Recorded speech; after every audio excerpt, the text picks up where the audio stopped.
Eccoci qua, puntata numero 17. Ce l'abbiamo fatta, siamo arrivati fino alla 17. Abbiamo qua il nostro Giacomo Diamante. Giacomo, un piacere averti qua. Anche per me, grazie. Lui è arrivato già da un po', abbiamo cenato, parlato un po', ci siamo allineati sulla puntata. Intanto ragazzi, come per chi sta anche guardando, abbiamo questa nuova fantastica tecnologia messa a disposizione da me. E no, qui ho sbagliato subito bottone. Ok, iniziamo la puntata senza indugi, vado subito a ringraziare come ogni volta, anzi prima degli sponsor, vi ricordo, cosa importante, lo dico ogni volta che è una rottura di palle, però mi serve una mano da parte vostra ragazzi.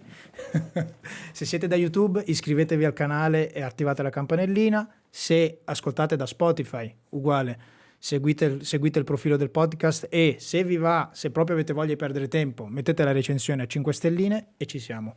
Poi se siete qua su Twitch, se avete voglia di abbonarvi al canale, il supporto è sempre apprezzato. Detto questo, ringrazio Master Evento, lo conosci? Certo. Sì?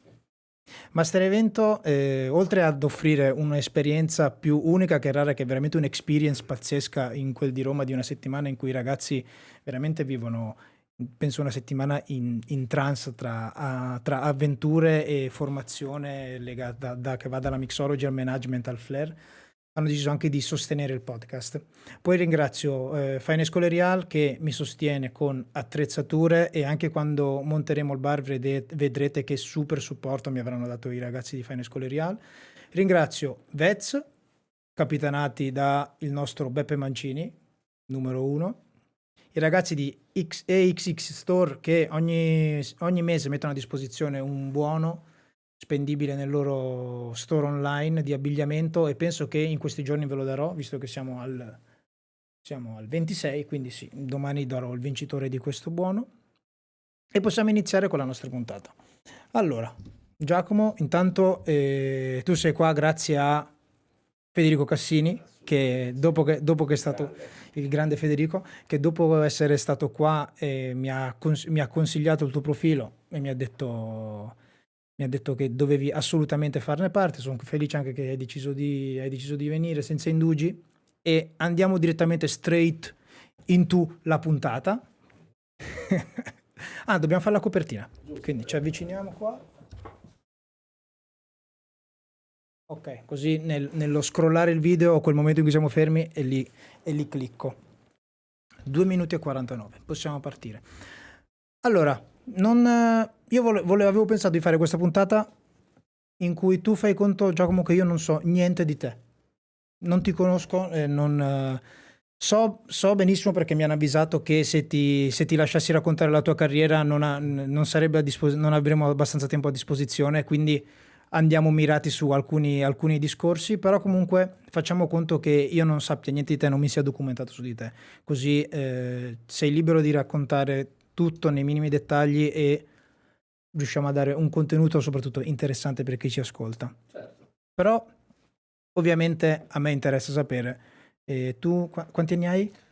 40. 40 anni, quindi abbiamo iniziato in epoche diverse con questo mestiere.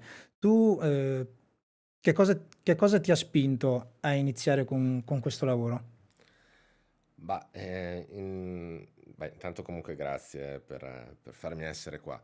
Ma in linea di massima quello che a me è sempre piaciuto e mi è sempre interessato è sempre stato il concetto di bellezza, il bello e l'equilibrio. A partire da quando stavo in casa con mia nonna e cucinava per me e per tutta la famiglia allargata, la bellezza che mi ha raccontato mio nonno quando mi ha fatto crescere, i concetti e i valori più profondi, quali appunto la bellezza e l'equilibrio, almeno nella nostra famiglia, e di conseguenza mi sono avvicinato al mondo dell'arte, Vai. Ti interrompo, scusa, perché hai parlato di tuo nonno. È stata una figura importante nella tua crescita? Beh, sì, sì, è stato fondamentale per me. È perché anch'io, a differenza di mio fratello, che abbiamo 11 anni di differenza, quindi quando è nato lui, i nonni ovviamente erano un pochino più anziani, quindi non avevano la possibilità. La mia famiglia è di Napoli. Io mi sono fatto praticamente da quando avevo 6-7 anni fino ai 14-15 in giugno-luglio, i mesi in cui i miei genitori lavoravano, e poi a luglio ad agosto se ne è andato in ferie con loro, però giugno e luglio lo facevo tutto quanto insieme a casa dei miei nonni. E poi, essendo che i miei si sono trasferiti dal sud, sono andati a vivere in un posto dove non avevano parenti, racconti di mio padre mi dice che mio nonno, a parte che aveva questa cosa di essere sempre in giro, non essere mai a Sì, sì, casa, sì, anche il mio. mio nonno aveva questa cosa che tipo sentiva mio padre la sera, diceva tipo Carmine non sta tanto bene, deve stare a casa. E mio nonno, non esisteva Frecciarossa, non esisteva niente. Mio nonno il giorno dopo, senza dire niente, era sotto casa a Sassuolo e suonava il campanello, che non si sa come fa un signore di 60-70 anni partendo da un paesino a Napoli e il giorno dopo, e il treno erano tipo 10 ore, ed era a casa. Quindi anche per me mio nonno è stato una figura super importante nella mia crescita. Sono state pietre miliari anche perché poi si parla di valori differenti, di un'epoca differente, no? Avendo passato la guerra, avendo passato alcune problematiche che noi, ma neanche i nostri genitori hanno potuto vivere veramente. Di conseguenza, quel concetto di bellezza, comprensiva dei valori che porta con sé, e grazie al fatto che mia madre mi ha sempre dato la possibilità di decidere quello che volevo fare, mi sono sempre buttato nel bello in generale. Sono partito dall'arte, poi sono passato al bello della mente, alla pulizia mentale, eccetera, ovviamente con molte difficoltà perché ne ho passati di ogni colore, chiaramente come tutti. L'altro aspetto è stato quello della necessità. Vivendo una situazione dove non mi è comunque mancato nulla, ma eravamo molto uniti, ma dovevamo affrontare alcune dinamiche familiari un po' problematiche, ho dovuto, ehm, come si dice, no, nel nostro settore, unire le comande, quindi dovevo sia studiare, perché era molto importante, ma anche lavorare, no? Per aiutare in casa e in generale per avere più libertà. E quindi ho iniziato presto a lavorare, ovviamente i primi lavori erano in questo settore, ma non solo, perché poi ho lavorato per tantissimi anni, grazie a mio zio, nel settore della, appunto, diciamo, eh, aiuto alle persone con meno possibilità, quindi ho lavorato tanto con i disabili auto ed eterolesionisti, e questo mi ha permesso di imparare che cosa significa lavorare in un team sotto livelli di stress estremamente pesanti, di carattere di vita o di morte, fin da giovane. Eh, Ho iniziato a lavorare nelle cucine, prima chiaramente come lavapiatti, perché sono così da quando sono molto piccolo, sono cresciuto molto in fretta, quindi mi si davano responsabilità e anche pesi da sostenere fin da ragazzino, quindi cucina, poi sala. Ho fatto tanto come viene chiamato oggi camerierato, in realtà secondo me tra cameriere e barman non c'è alcuna differenza. E, chiaramente sempre con lavori saltuari, serate a destra, a sinistra, in mezzo dovevo studiare, e siccome fin da ragazzino sono sempre stato molto rapido e veloce e dormivo molto poco, mi sono concesso, diciamo, di fare molte esperienze all'inizio della mia vita. E in realtà poi lo sbocco sul bar, nonostante mi piacesse molto, è arrivato poi semplicemente grazie a una persona che poi era un amico di famiglia, che è Federico Mastellari, fondatore e titolare di Dream Factory. Dream Factory di Bologna, sì, Bologna, sì. sì, sì, esatto. Che appunto per l'amicizia che ci legava, decise di, diciamo, me lo regalò effettivamente, mi sembra di ricordare, direi di sì. Mi regalò questo corso e forse anche tu, visto che sei bravissimo nel flair, ci sono delle personalità nel nostro lavoro che hanno questa capacità di vedere un movimento e replicarlo quasi immediatamente, giusto? E quindi all'epoca Federico era, non all'inizio, era già abbastanza affermato, però spiegava delle dinamiche tecniche molto interessanti, piccolissimi dettagli, piccole svisature, dei semplici versaggi, piuttosto che come prendere in mano un oggetto, no? Cose che io avevo già visto avendo lavorato già in altri posti, ma come sguattero, come bec, come lavabicchieri, come cameriere di basso rango, come commis, come si direbbe. E insomma mi ci trovo molto bene, ecco.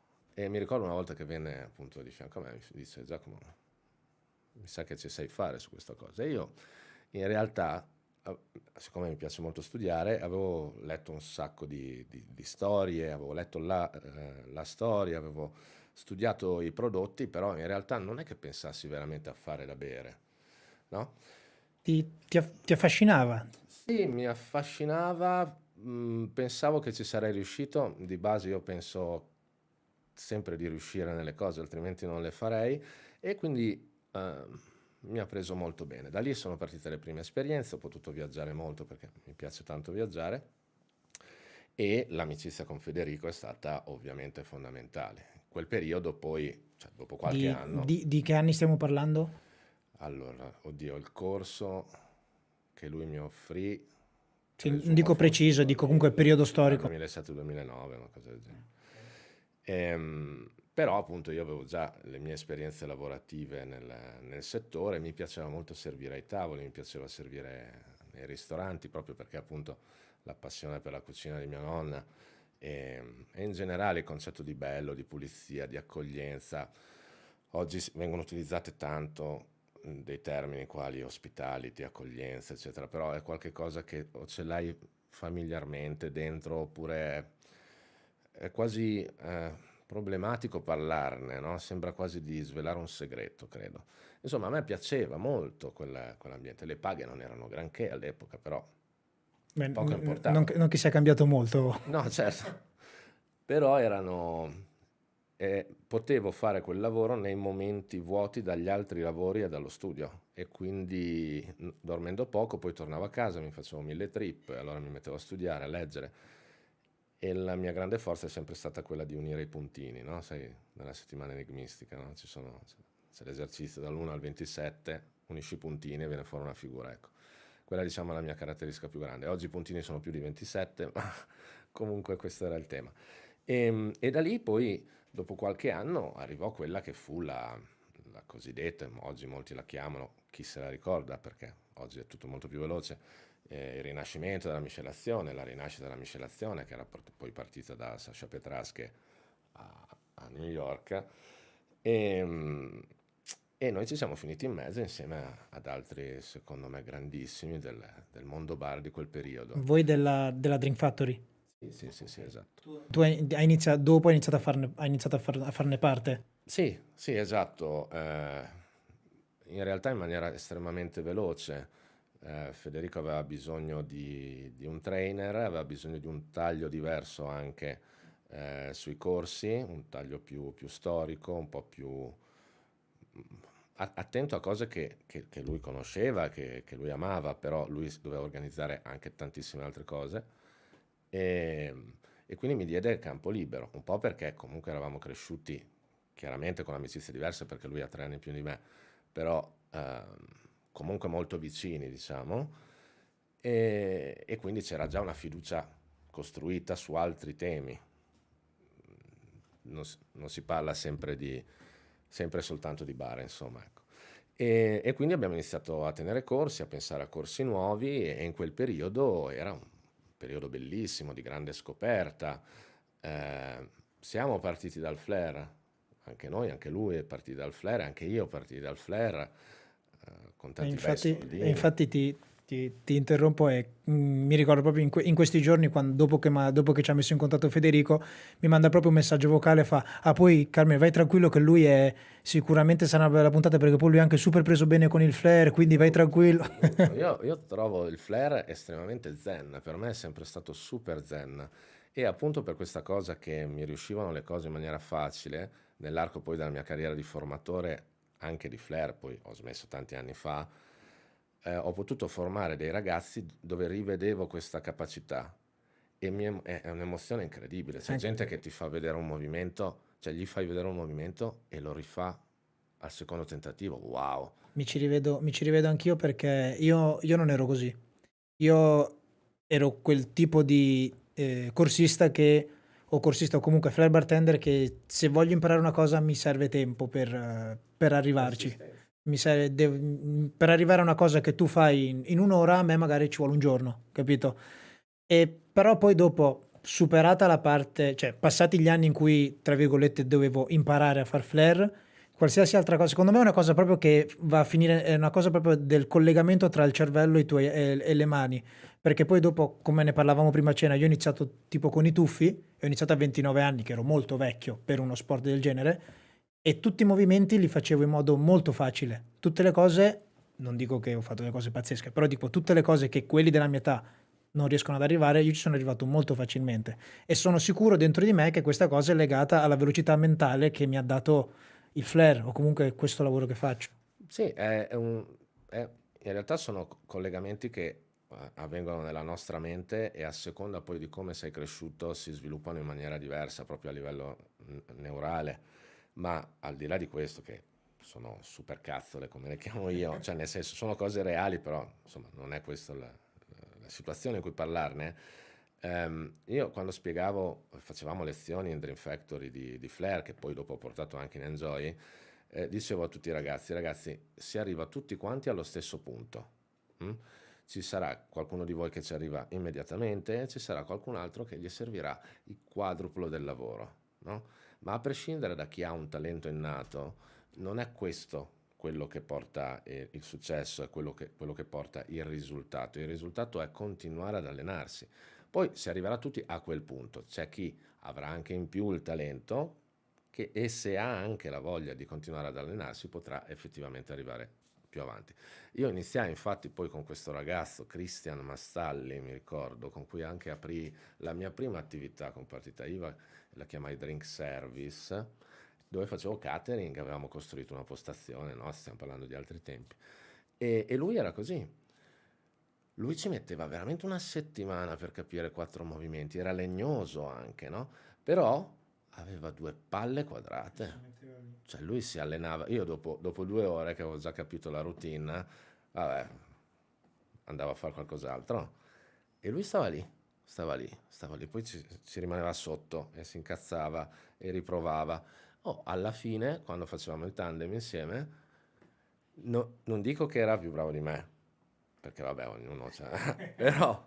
però ti dico, cioè, eccezionale. E questa cosa mi ha fatto, grazie anche a Federico, alla sua idea di formazione, Federico Mastellari mi ha trasmesso anche un concetto che io già avevo acquisito attraverso i miei studi, ma anche attraverso il lavoro con i disabili in staff, no? E cioè che la formazione è responsabilità, che può sembrare una roba super pesa, è una... È No, no, una è super seria e mi ci rivedo un sacco perché ne parlai sui social tanto tempo fa, però sì, ti lascio finire e poi ti dico. È una mega responsabilità perché a oggi, dopo tantissimi anni di formazione, credo di aver formato più di 4.000 persone tra l'Italia e l'estero, e le cose che dici, le cose che fai, il tuo essere aggiornato, il modo in cui le dici, il modo in cui tocchi a livello personale una persona, a volte anche per spronarla. All'epoca nel flair, poi divenne subito nella ricerca storica, nell'unire i puntini, nella spiegazione di un certo tipo di storia della miscelazione. Praticamente tu stai, anche se non vorresti, plasmando No, stavo per dire plasma. i primi passi nel settore di quella persona, quindi sei obbligato a capire se quella persona è la persona che prenderà quelle informazioni e diventerà uno sborone, oppure farà showing off di quelle cose, di quelle poche cose che sa, oppure è una persona timida e gli ci vorrà più tempo. Tu sei obbligato a percepire anche su argomenti quali il settore del bar, che oggi sembrano superflui per come sta andando il mondo, ma in realtà per centinaia d'anni sono stati centrali della società. Tu devi averne la responsabilità, devi prendertela. È questo che fa di un formatore un grande formatore. E questa cosa purtroppo all'epoca c'era un po' di... c'era un grande tsunami perché c'era stato il flare, c'erano le grosse scuole che avevano basato tutto sul flare, giustamente perché c'erano volumi di un certo tipo, c'era una proposta di un certo tipo e una richiesta quindi di un certo tipo, ma stava cambiando tutto. E l'Italia si stava spaccando, almeno questa era la mia percezione, tra Roma con i ragazzi del Jerry Thomas, che sono stati incredibili, come accentramento di... Ti va di dirci velocemente che cos'è il Jerry Thomas? Il Jerry Thomas è, secondo me, il locale che ha cambiato l'Italia dalla sua apertura. nelle figure di Antonio Pallapiano, il professore, Leonardo Leuci, il Commodoro, Roberto Artusio, Alessandro Procoli. Tutta la loro struttura è stata, credo, uno spirito santo per il nostro settore. E in quell'epoca, sebbene ovviamente in maniera differente perché non eravamo a Roma, c'era anche Dream Factory, c'era la visione di Federico Mastellari e c'era Giacomo Diamante con le sue idee di unire i puntini, che all'epoca era strano perché, come sai benissimo, nel nostro settore, quando uno sa qualcosa, sì, lo vuole spiegare, però un po' se lo tiene e fa anche un po' il figo, no? Ed è sempre stato un po' così, in tutti, se noi guardiamo la storia della miscelazione, ci sono sempre stati dei dualismi esagerati tra persone contemporanee. E come sempre spiego appunto nei miei corsi più approfonditi sulla storia, alla fine si tratta sempre di contemporaneità storica. Non c'è qualcuno di più o meno bravo, le cose si apprendono e c'è un flusso continuo che porta a qualche cosa e ci si arriva sempre in compagnia. Ecco, in quel periodo c'eravamo anche noi. Soltanto che diciamo che l'insieme di Dream Factory che stava esplodendo generava poi delle scelte da dover fare, no? Dream Factory era nata come una scuola di American Bar, molto improntata sul flair o comunque sul metodo di lavoro flair, e invece c'è stata una super velocizzazione per concentrarci su quello che oggi viene chiamato mixology, che poi è un nome del Infatti cazzo. prima ti ho detto, quindi ti presento come mixology. No, mi sta sul cazzo fare mixology. No, mi sta sul cazzo. È chiaro che è un termine che può identificare oggi per il cliente medio una cosa diversa, ad esempio, dal flair. Però io li vedo tutti insieme. Anche se tu guardi il craft flair adesso, no? Con i piccoli oggetti. È quello che io insegno di cazzo, più. cioè, sì, ma voglio dire, per esempio, la mia capacità, io sono molto concentrato sulle tecniche perfette, che tra l'altro c'era anche una gara di rap. Tecniche perfette, sì, Certo, conosco. E sono molto concentrato su quello. Per me la qualità del drink deve essere fatta in velocità, quindi io baso tutti i miei insegnamenti sui concetti che mi ha passato Federico, sugli studi approfonditi che poi ho fatto io, andando anche da altri, lo stesso Paolo Ramos di cui parlavamo prima, ma in velocità. E il mio trip continuo è grande qualità in velocità. Infatti poi le mie attività fanno questo, fanno ottimi drink su abbastanza grossi volumi per il tipo di locale che è, e le persone che lavorano con me o quelle che escono dai miei corsi in media, quelle che lavorano con me, tutte per forza, se no, hanno una tecnica estremamente riconoscibile, estremamente riconoscibile. Questa te ne volevo parlare prima mentre pranzavamo, però ho detto no, ne parlo dopo, se no dopo non mi viene da chiederla. È una delle cose che a me personalmente attira di più. Tipo anch'io cerco di raggiungere la perfezione in ogni movimento. Quando, tipo, prima parlavamo di cucina, Sì. a me della preparazione di un piatto, cotture, cose varie, non mi attira tanto. Però io io ho lavorato 10 anni in un locale, nello stesso locale, che aveva anche il ristorante di qualità, era una discoteca però aveva il ristorante di qualità. Io quando avevo quell'ora e mezza che c'era tra il ristorante e apertura del locale, io mi mettevo una felpa, una giacca per non puzzare di cibo e andavo in cucina a guardare, mi mettevo in un angolo e guardavo, ma perché non mi piaceva vedere come si facevano i piatti, ma mi piaceva vedere come si muoveva lo chef, come impiattava, capito? La tecnica, quello che mi attirava a me era la tecnica, come nel mondo del bar, quello che a me attira, quello che a me prende è la tecnica. Tipo il corso che ancora oggi è quello che faccio di più di tutti, io come tu, tipo la parola, dico ideato, però non è che l'ho ideato io. Diciamo, l'idea di fare questo cosa che sto facendo, io l'ho presa da, non so se lo conosci, Stefano Righetti. Perché io, e lui ogni volta che ne parlo, lui non ci crede. Però io quando l'ho visto lavorare a Verona, in questo locale, cazzo, io già facevo gare, già facevo le finali, già ero, tra virgolette, conosciuto. Lo vedo lavorare, non dico proprio, non dico il flair in sé, però vedendo lavorare, capito, cazzo, ma spacca, è bellissimo da vedere.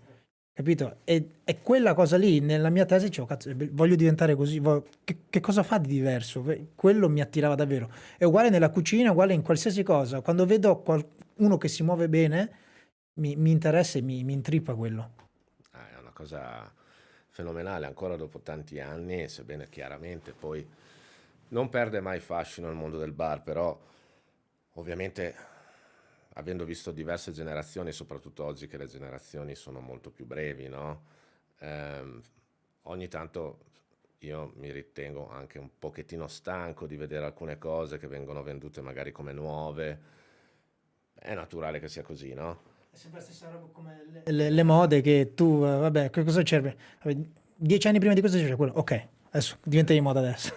Esattamente, però ritengo che un bartender che sappia lavorare con pulizia ed eleganza, qualsiasi stile scelga, ovviamente uno stile secondo me dovrebbe essere adeguato alla location e al tipo di attività in cui sei inserito, però ehm, se un bartender lavora con eleganza, pulizia, organizzazione, può fare quello che vuole, può avere il tempo di fare quello per cui i bartender sono nati, e cioè creare network. Il fatto di creare network significa di ampliare il proprio orizzonte, quindi anche con un lavoro che purtroppo negli ultimi 20-30 anni viene considerato magari dai nostri genitori una perdita di tempo, oppure ehm, sai, non hai voglia di studiare, allora vai a lavorare al bar. Ecco, queste cose che sento dai miei corsisti. Poi trovi un lavoro serio. Esatto, in realtà i bartender prima di me, ma per generazioni, costruivano business sui rapporti che creavano al bar. Come mai? Perché avevano il tempo mentale, la lucidità mentale, visto che erano estremamente organizzati, di parlare con le persone e creare un rapporto di fiducia, un rapporto paritario di fiducia. E da lì sono possibili facilmente investimenti, lavori esterni al settore del bar. Quindi in realtà, perché molto spesso quando io ho iniziato, tra l'altro in una stagione stupenda che feci al Buddha Bar, lavoravo con Claudio Trovato, Eber Barai Bar, Nino Siciliano, Domenico Casoria, eh, tra l'altro Eber e Claudio erano molti amici di Rafarse, per cui poi con loro mi riuscii ad allenare di brutto e feci proprio uno step forward incredibile. Rafa pazzesco. Sì, incredibile, ma poi all'epoca stiamo parlando che del 2009-2010, che era veramente già Sì, consideratissimo. momento in cui erano veramente dei marziani. Esatto. E, ecco, anche loro mi dicevano questa cosa, loro mi dicevano, ma tu sei infigato, no? Cioè, sei intrippato su tutta la storia così, però guarda che devi essere organizzato perché poi quello lì è l'amico di quell'altro, questo ha questa azienda. E vedevo loro, no?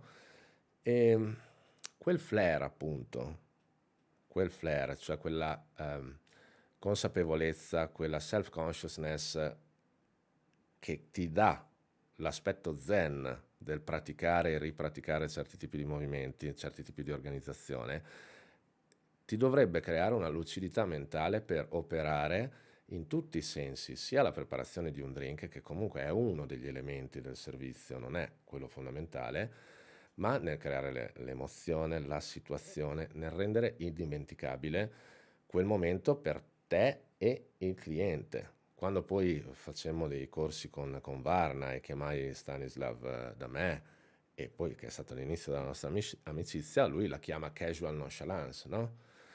Eh, che è la sprezzatura.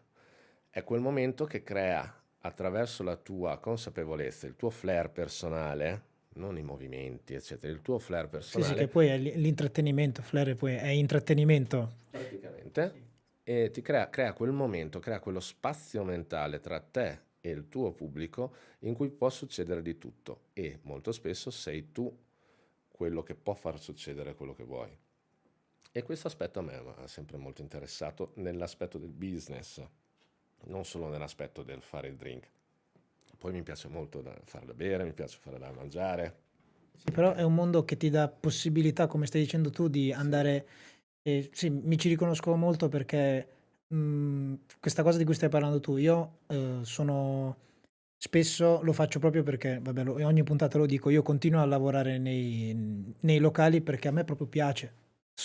Ho ancora l'età, tra virgolette, di non. Nel senso che No, però dico, magari a 30 anni, 30 anni lavorare in un locale, a mio avviso, è proprio il limite, capito?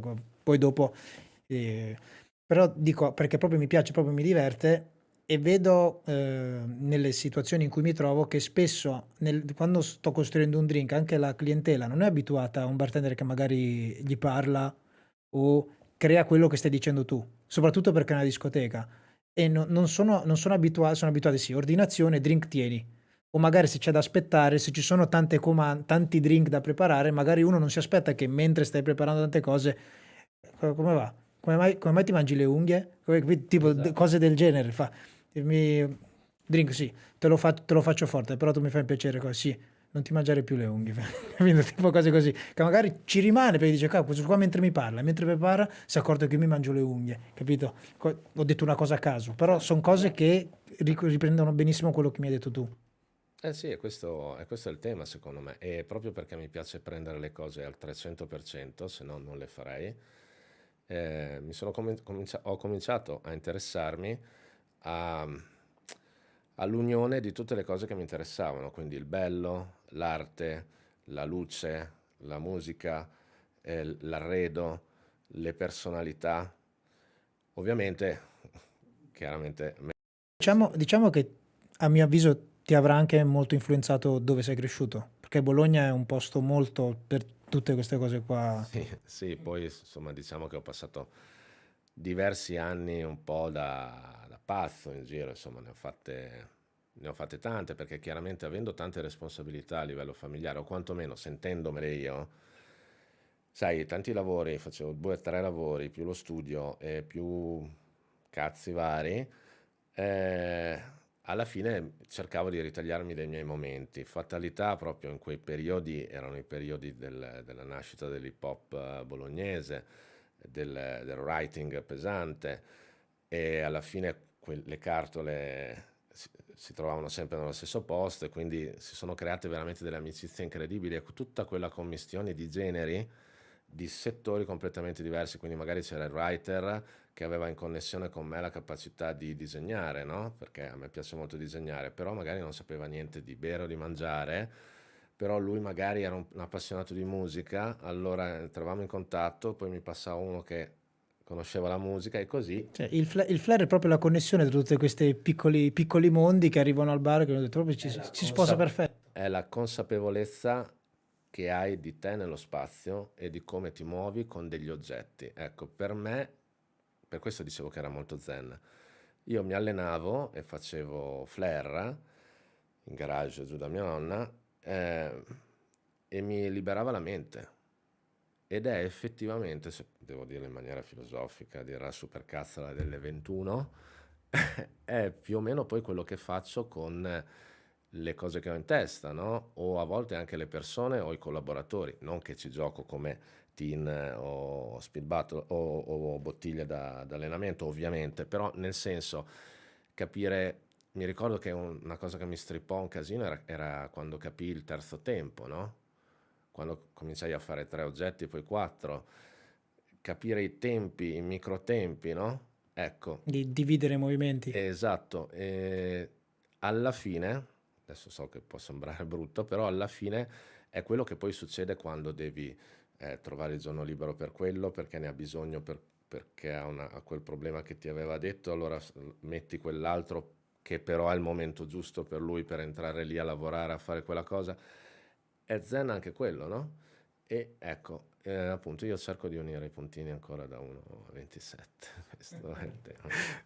Ok, bella spiegazione hai dato. Comunque, ritornando al discorso che facevi prima perché ti ho lasciato parlare, ho detto me lo leggo qua e glielo dico dopo, della responsabilità del formatore. Sì, Se, vabbè, sicuramente non l'hai visto, però ho fatto un film che è andato al cinema e su Prime Video, che ne ho sentito parlare ma non l'ho visto. si chiama Barman e Bartenders. Ok, E che c'è anche c'è protagonista. Pastori, Cione, c'è Filippo Sisti con Sì, Tucci e io e Enrico Fiore.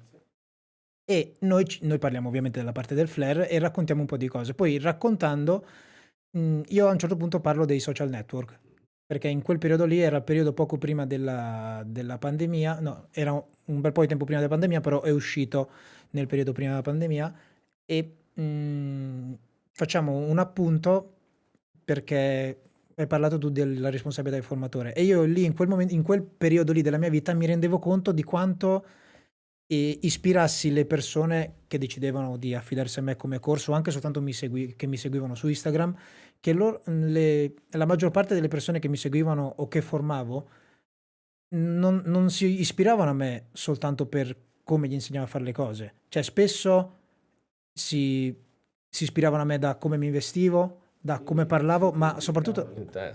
soprattutto anche da come mi comportavo nel lavoro, come mi ponevo con le persone, capito? E tutto questo, io non dico che ho sentito il peso di questo, però ho sentito la responsabilità di questo. Dico, io magari una persona, tra virgolette, non dico io, però dico una persona in un settore importante si permette di comportarsi in un certo modo, però poi chi ti vede farlo? Perché l'avevo visto fare a dei miei colleghi, di fare certe uscite sui social che le vedono tutte infelici, e poi vedere dopo questa uscita infelice, vedere tutte le persone che si ispirano comportarsi nello stesso modo. Capito? C'è stata un'ondata di flare bartender che molto arroganti, che vedendoli dici sono figli proprio di questo flare bartender importante che ha questo suo lato di essere un po' arrogante, capito? E in questa cosa ho visto e ho riconosciuto la responsabilità del formatore, che ho detto, se io dicevo figlio mio, però dico se sei figlio mio io ci tengo che tu vieni fuori in un certo modo, capito? Che capisci bene che cosa sono le cose importanti e tutte queste cose, soprattutto se ti ispiri a me non soltanto sul flare, in tutto il resto, capito? Sì, capisco benissimo il tuo discorso e soprattutto per quanto riguarda il flare, quando inizi, quando impari, no? C'è un effetto copycat con chi ti insegna chiaramente, no? Ed è solo dopo un po' che cominci a guardare o magari frequentando altri corsi a capire magari le movenze di altri e crei il tuo personale flair se ci riesci ad arrivare chiaramente. È più o meno la stessa cosa che succedeva a me quando lavoravo, perché un conto è avere talento, è un conto è avere magari un'eleganza innata nei movimenti, per esempio, no? Oppure semplicemente c'è chi, sai, nel flare lavora magari più sulla linea bassa con movimenti bassi, c'è chi più rotondo, almeno io me lo immagino così nella mia testa, No, no, è, hai perfettamente ragione, sì. è più o meno perché poi il flare si avvicina poi alla persona che sei, è più credibile quando diventa proprio tuo per come sei fatto tu. È la stessa cosa del tuo modo di stare dietro a un banco o di servire al tavolo una persona o di comportarti con una persona. Ecco, secondo me credibilità va al pari passo con l'educazione. È chiaro che l'arroganza io la trovo totalmente antitetica, cioè totalmente dall'altra parte rispetto a questo discorso. Quindi esistono molte persone arroganti. Anch'io la vedo così, però nel tempo mi sono convinto che questo è un mio modo di vederlo. Cioè, tipo, a me l'arroganza arriva come una cosa che non mi piace, però ad altri l'arroganza arriva come sicurezza in se stesso, capito? Invece lui mi piace perché lui è sicuro di sé, capito? Consapevolezza e arroganza hanno due significati e significanti completamente differenti. Diciamo che questa differenza, l'approccio che si ha sui social la ha abbastanza purtroppo appiattita. Quindi oggi consapevolezza viene confusa con arroganza e viceversa. Dal mio punto di vista, tornando appunto alla tua osservazione, insomma, sulla responsabilità, il tema è questo. Va benissimo iniziare copiando qualcun altro, sia nel flair che nello stare dietro al banco, ma pensa che io ho avuto dei corsisti che parlano come me, gesticolano come me, oltre che si vestono come me, oppure Ma fanno le io ho stesse fatto lo stesso. battute. Io non... Vabbè, immagino che tu lo conosca, Dario Doimo. Io io cercavo di essere identico a Dario Doimo nel video che vedevo su YouTube. Io volevo essere uguale a lui. Ma è normale, ma anche io sono partito copiando altri, ma è normale che sia così, infatti lo dico a tutti, va benissimo. Però ragazzi, consapevolezza, costruire la propria consapevolezza vuol dire mettersi alla prova, fare cose a cui non si è abituati, sbagliare, imparare dai propri errori e dopo arriverà il vostro stile. Poi sono arrivato dopo tanti anni a capire che effettivamente tu lo puoi dire, però forse poi devi dare anche l'esempio. No, soprattutto quando poi sono diventato papà, ho capito che è più importante dare l'esempio che spiegare le cose. E, e si ottengono belle soddisfazioni, vedi dei bartender che magari hanno iniziato a fare i corsi da te, che erano molto giovani e avevano le loro idee, oggi in grandi, diciamo, in grandi posti di Infatti, lavoro. infatti prima cenando mi hai fatto un po' di nomi, diciamo che sono passati dei bei nomi dai tuoi corsi. Sì, che esatto, tu prima dicevi, sai, sei figlio mio, no? Ecco, io non penso che sia così. Io penso, nonostante anche la separazione che poi è avvenuta tra me e Federico Mastellari, io penso di dover e dirò sempre grazie a- alle possibilità che lui mi ha dato. Quindi io non credo tanto, non mi piace dire, beh sì, lui è stato un mio corsista, è figlio mio. Sì, io con figlio mio intendo Sì, perché... Sì, no, te la spiego per fartela capire, perché il mondo, parlo del mondo del flair, non del mondo del bar. Il mondo del flair è una cosa molto che ti identifica tanto, nel senso sei un corsista di Carmine, ok, capito? Quindi se tu arrivi con quell'etichetta, dico, mi interessa che tu ti poni in un certo modo, se già arrivando sanno che arrivi da me, capito? Questo intendevo. sì, sì, sì, chiaro. Ma è la stessa cosa che succede da me. Però a me interessa che costruiamo un rapporto, non dico di amicizia, però di comune rispetto. Perché? Perché sono sicuro, se vedo talento in te o possibilità, sono sicuro che magari tra 4 o 5 anni, 10 anni, magari potrai insegnarmi tu qualcosa a me, no? Su una cosa specifica, magari, se io smetto di aggiornarmi, se no, cazzi tuoi, perché è difficile. Però comunque è una cosa che io dico sempre nei miei corsi, no? Ehm, e peraltro così succede anche, ci sono dei ragazzi che poi si intrippano o vanno a lavorare in posti incredibili, poi tornano e allora è lì che si costruisce secondo me il rapporto. Perché? Perché ho cercato e magari ci sono riuscito di dare delle basi ferree sulla tecnica, sulla predisposizione all'apertura mentale, che loro poi hanno messo in pratica. Poi gli ho spiegato le ricette dei drink, la loro storia, la provenienza dei prodotti alcolici, però quelle cose, che tra l'altro sono in continuo mutamento nel mercato di oggi, poi magari si possono anche perdere, ma io probabilmente sono riuscito, se ci sono riuscito, a dare quella piccola scintilla sull'apertura mentale, su capire come mettersi in discussione. E così magari invece che mettersi 10 anni ce ne mettono 3. E quando tornano allora si può parlare, adesso è brutto da dire, però diciamo allo stesso livello, insomma. Ti faccio un esempio pazzesco che... Certo, ti faccio un esempio pazzesco che ho avuto io a scuola da me. Io lavoro, acqua, acqua. Lavoro in una scuola a Curno, alla Quality Academy, in cui per ora penso siano passati 4-5 anni, insegnavo il corso base di American Bar. E è arrivato un ragazzo grande di età, di solito i corsisti grosso modo di solito hanno tipo dai 18 ai 23-24 anni, questo ragazzo ne aveva già quasi sulla trentina, ingegnere tessile.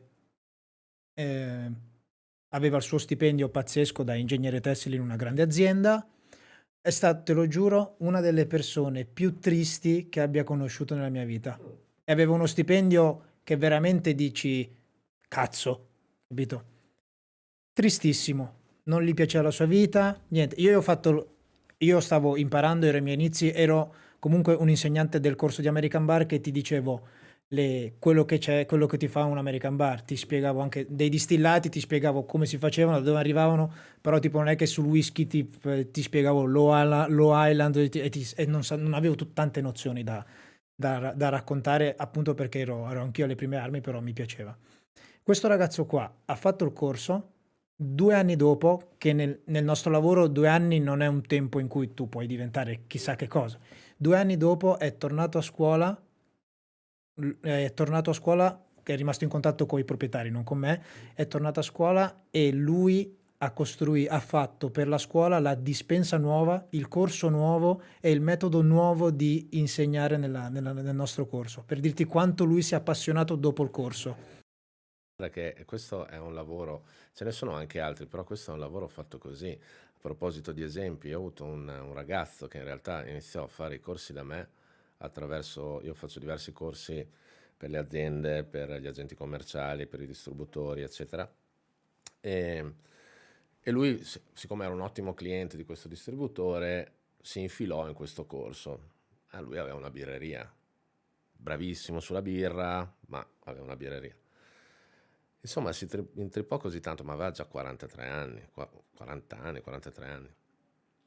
E zoppicava, mi ricordo questa cosa che zoppicava.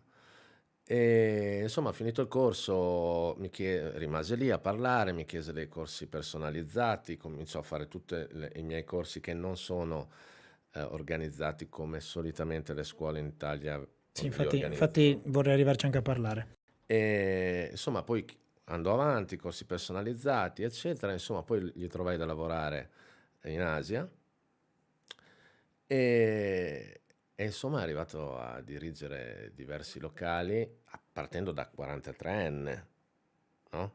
Gestore di una birreria. Chiaro, si è lanciato, era in un periodo particolare della sua vita, ma adesso lui torna qui in Europa per acquistare cognac, va su in Scozia ad acquistare whisky con una competenza veramente stupenda. Infatti molto spesso adesso mi piace parlare con lui anche. Anzi, lo saluto, è Johnny, una mirra, è un Infatti, fenomeno. il mio è Manuel Zucchetti, che infatti dopo questa cosa, poi dopo lui ha iniziato a fare parte della scuola, siamo diventati amici e tutto, ma io anche quando avevo problemi nel costruire drink per le mie competizioni o avevo quesiti di tipo perché magari sono conosciuto, quindi qualcuno mi chiama pensando che io sono conosciuto, quindi quando ti contattano pensando che tu, visto che sei conosciuto, sai tutto di tutto. Se devo fare questo, quanti me ne servono? Ti faccio sapere, capito? E io, Manu, cosa devo fare? Capito? Infatti è sempre stato il mio punto di riferimento, l'ho ancora... Ma tra l'altro mi ha dato anche una mano a fare il trasloco, per farti capire. Vabbè, e a parte questo discorso, ne parlavamo prima, di questi tuoi interessi, hai parlato anche di... Ti piace, prima parlando abbiamo parlato anche dei tuoi locali che hai aperto e mi hai raccontato delle cose molto interessanti. Mi hai detto che un locale, quando lo apri o quando l'hai aperto, non ti fermi solo a farti la postazione bar bella, comoda e intelligente. Raccontami un po' il tuo pensiero nell'apertura di un locale, il tuo concio, quello che cerchi. Allora, dal mio punto di vista, poi può sembrare strano, ma evidentemente visto il responso che ho con le grosse aziende, forse non lo è.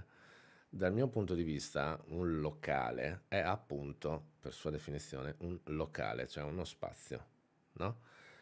Uno spazio ha un unico elemento d'arredo fondamentale, che sono le persone, no?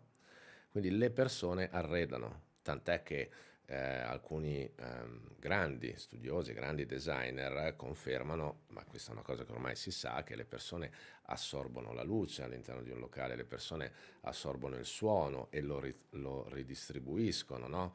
Quindi se tu hai semplicemente in uno studio musicale, se tu hai 80 persone o 800 persone, la distribuzione della musica deve essere differente, così come la luce, no? Quindi ci sono i light designer, i music designer, eccetera. E di conseguenza io ho cominciato quindi a pensare al vuoto, che questi sono i miei trip, il mio modo di ragionare, non è che sia giusto. Sono cose che però poi fanno la differenza, le tante piccole cose che poi alla fine fanno la differenza. Perché anch'io tante volte, crescendo anche adesso andando avanti, mi dico, vabbè, ma questa è una cazzata, chi ci fa caso? Però poi se tu metti insieme tutte le piccole cose che secondo te sono cazzate, poi invece ti rendono diverso dagli altri. Certo, beh, il primo bar che ho aperto l'ho chiamato bar, B.A.R, cioè, ed era bevi acqua responsabilmente. E faceva cagare in realtà il bar, cioè era bruttissimo, però c'erano dentro delle cose, quindi si impara, di cazzate ne ho fatte tantissime, però continuare a cercare di trovare la quadra perfetta è una cosa super stimolante. Comunque, tornando al vuoto, io ho pensato, è inutile che penso all'elemento di design, devo pensare al non elemento di design, cioè allo spazio che lascio alle persone. Quindi se io penso allo spazio vuoto che lascio alle persone, sono loro che arredano con la loro presenza, quindi devono sentirsi bene con gli elementi che io metto dentro, per cui vado su cose che possono capire, possono entrarci in contatto facilmente, ma soprattutto che fittano, che matchano con la persona che sono io o il gruppo di lavoro che ho lì all'interno. Perché se io ho, passami il termine, 10 tamarri con i bracciali di pelle, i tatuaggi tribali anni 90 o le coppette tatuate sulle dita, famiglia scritto in gotico, queste cose qua, con la camicia nera aperta fino all'ombelico, è impossibile che io riesca a fare un locale di legno caldo con degli oggetti vintage e mettere la musica blues. Non matcha, la gente non arrederà a quel posto perché capirà, anche un imbecille non si sentirà a proprio agio. Per cui sempre l'elemento dell'arredamento del locale dipende dal tipo di gente che tu vuoi dentro. È lì che nasce tutto. E poi ovviamente appunto ci vuole poi il gusto, l'intuito e a volte, anzi devo dire, la mia compagna Valentina, che è anche la mia socia, direbbe di più, la pazzia di vedere cose che magari qualcun altro non vede e crederci fino a quando non le fai. Perché poi lasciare un po' di stucco o lasciare un po' in dubbio le persone quando entrano è anche, anche questa una piccola firma del mio modo di lavorare, però è il mio modo, è il mio flair, quello, ok? Non vuol dire che anche gli altri debbano fare questo ragionamento, magari può aiutare. Questo è quello che identifica te.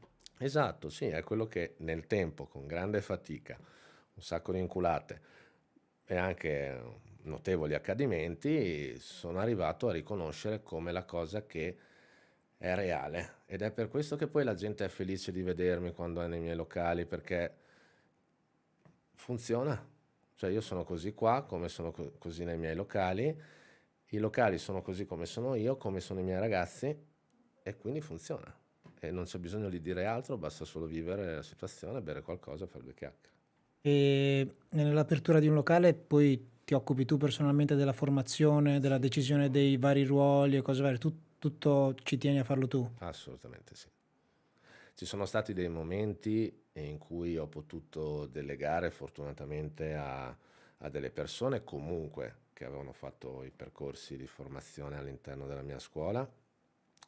Alcune volte è andata bene, altre volte non è andata bene, perché poi più aumentano le responsabilità, più aumentano i compensi, a volte non ci si trova, a volte sicuramente ho fatto delle cazzate io, a volte sicuramente hanno fatto delle cazzate degli altri, poi entra in campo un altro fattore che non è assolutamente, secondo me, di secondo piano, e cioè la fiducia.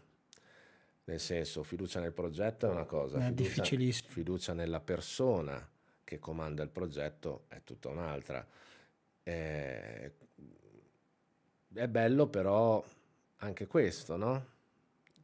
Forse lo dicevi in qualche altra puntata che ho ascoltato.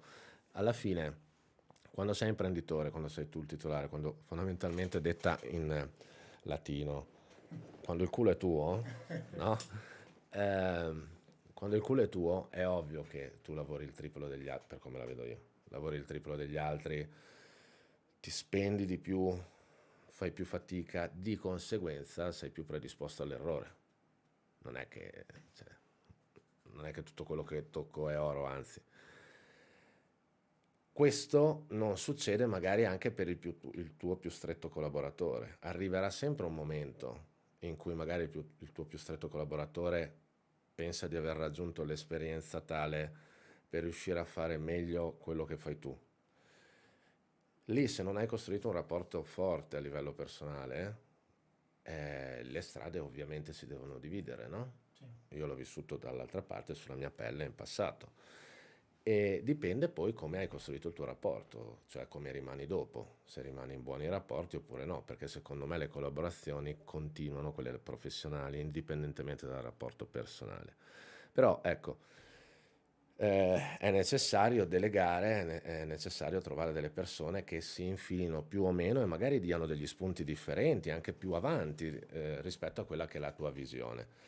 Però se sei tu a gestire tutto quanto è ovviamente molto complicato. Perché infatti mi hai detto, parlando tra noi, mi hai detto anche comunque che ti sei occupato e ti occupi comunque di più progetti contemporaneamente, perciò hai bisogno per forza di supporto da altre persone. Come parlavamo prima di questo podcast, che ho detto che per ora faccio tutto io, però anch'io sto cercando di arrivare a potermi permettere di avere persone che mi diano una mano nel fare tutto, perché anche la chiave del successo comunque sono i collaboratori, le persone che ti metti intorno, Io credo. come ti dicevo prima, che infatti proprio te l'ho detto prima di iniziare, forse eravamo già in live su Twitch, alla fine io credo che la chiave del successo sia una serie di accadimenti, di cose che si succedono appunto nella vita, no? E se quelle cose che fai si collegano con le cose che ti piacciono di più, per esempio a te la tecnologia, il stare in contatto con la gente, ti arriveranno le persone che ti servono. Credo che più o meno funzioni così, almeno quello che mi sembra di aver capito, poi magari è una gran cazzata, non lo so, però a me ha funzionato così, per esempio ho voluto e cercato determinate persone nel mio percorso con il marchio Enjoy e poi ho avuto dei grossi problemi. Dai, E- visto che ci siamo, finisci questo, poi raccontami che cos'è Enjoy. Qui infatti mi sono scritto nella mia agenda, e la faccio vedere qua, l'agenda che ho qua, c'ho scritto Enjoy, nascita perché, cos'è. Quindi...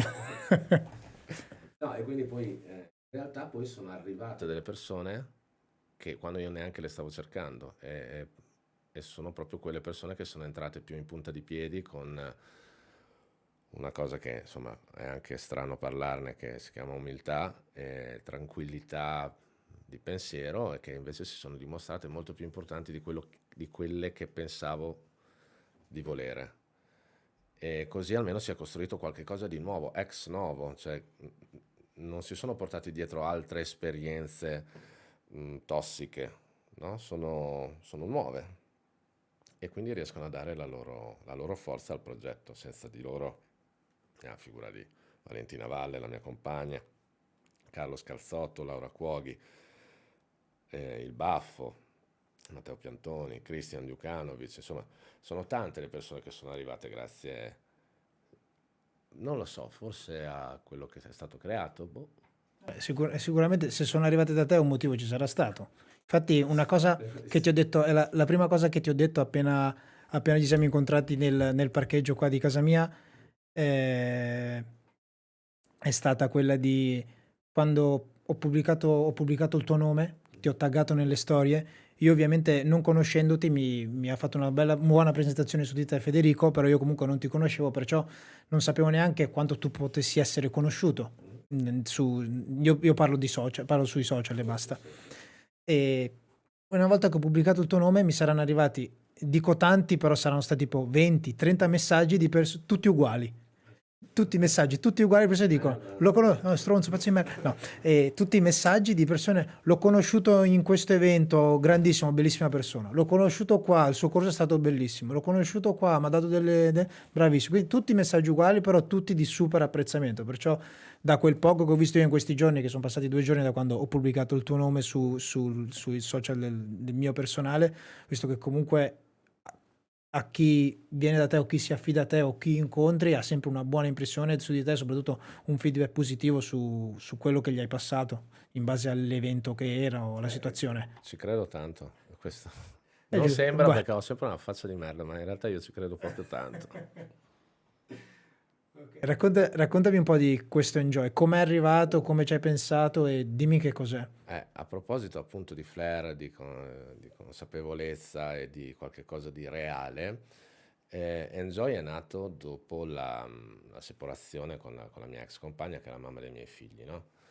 Ehm, io da Bologna all'epoca mi trasferisco in Veneto perché, insomma, prima chiaramente scopro di essere padre, poi dopo ci sono stati degli accadimenti, ecco. E, e quindi in quel momento la mia carriera ha un importante stop, no? Perché all'epoca, quindi parliamo di 14 anni fa, il Veneto, nonostante avesse una grande tradizione, però più su Venezia, chiaramente, con la grande hospitality degli hotel extra lusso, eccetera, ehm, diciamo nelle altre province aveva più che altro magari bar o discoteche massive, no?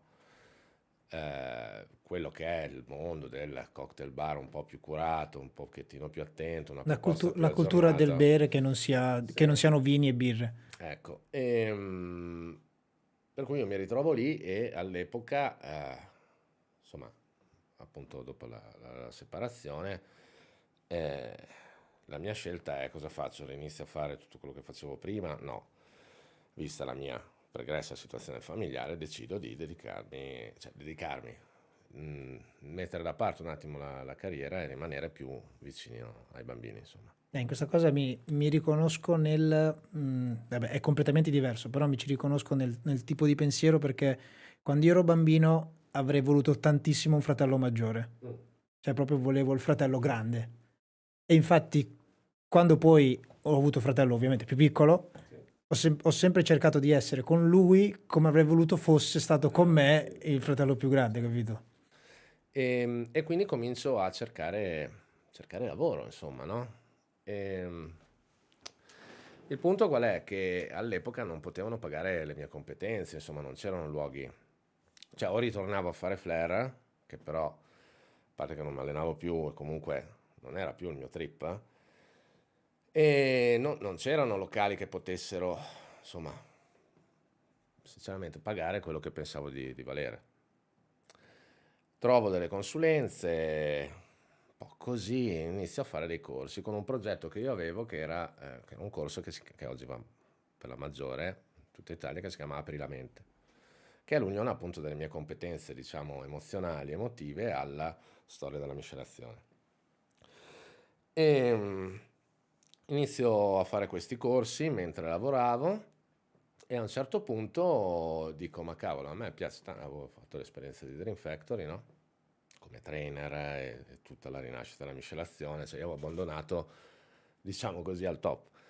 E dico, ma perché non posso aprire io una mia scuola? In Veneto ce n'erano già di fortissimi di In scuole, Veneto no? c'era la... C'era Vabbè, Track c'era... Tender, Poi c'era Bartender a Verona, eh, c'era anche la Planet. c'era già la Planet, certo, con Max, c'era comunque Samuele che Max era era quel già signore con la barba... un signore, insomma, dai, un ragazzo. È la barba del signore, quella barba lunghissima, sì, sì. E, e vabbè, e allora dico, ma come posso fare qualche cosa di nuovo?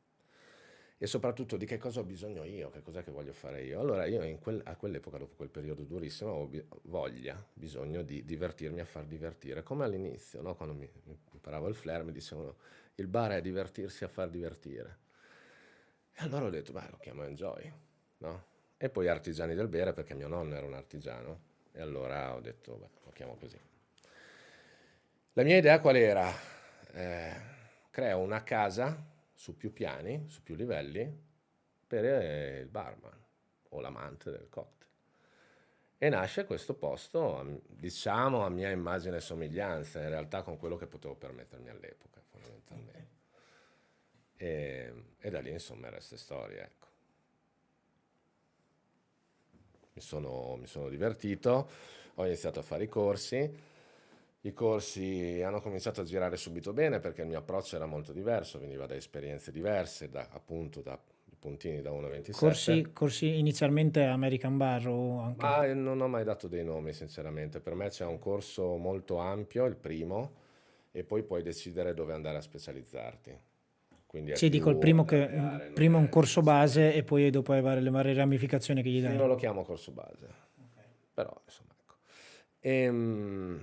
E poi ho iniziato ad aprire la sera. Ho iniziato ad aprire la sera per scherzo, ma questo lo raccontiamo magari dopo.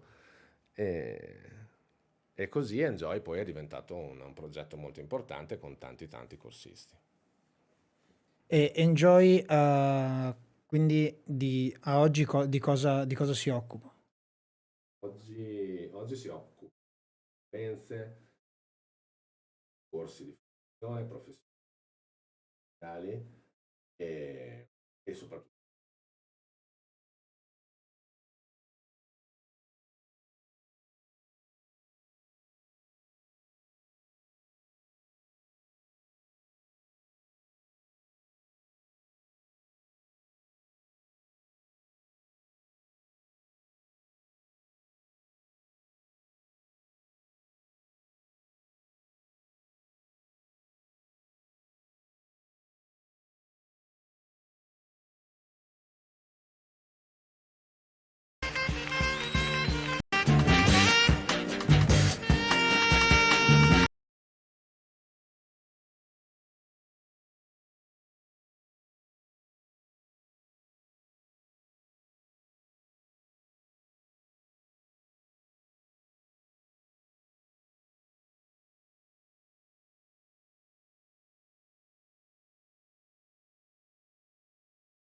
Eccomi, scusate, problema e vabbè, ci siamo. Un paio di secondi e ricominciamo. Sì, Alex, lo sai, si sentiva male il microfono. Sorry Alex, ho avuto un piccolo problema. Un attimo, metto a posto qua la sedia e siamo perfetti. Adesso ricominciamo con la puntata. Il bello della diretta.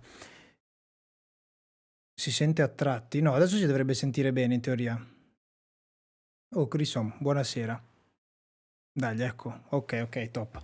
No, ho fatto un casino io qua con il mio solito tastierino e quindi adesso ci siamo. No, non era questo che volevo farvi vedere, neanche questo. Volevo farvi vedere questo. Quindi da qua, ah no, in questa inquadratura si vedeva quasi il microfono, il mio tastierino. Vabbè, ve lo farò vedere. Comunque, we are back. Eravamo rimasti a di cosa si occupa oggi Enjoy. Sì, beh, fondamentalmente il core è quello delle consulenze.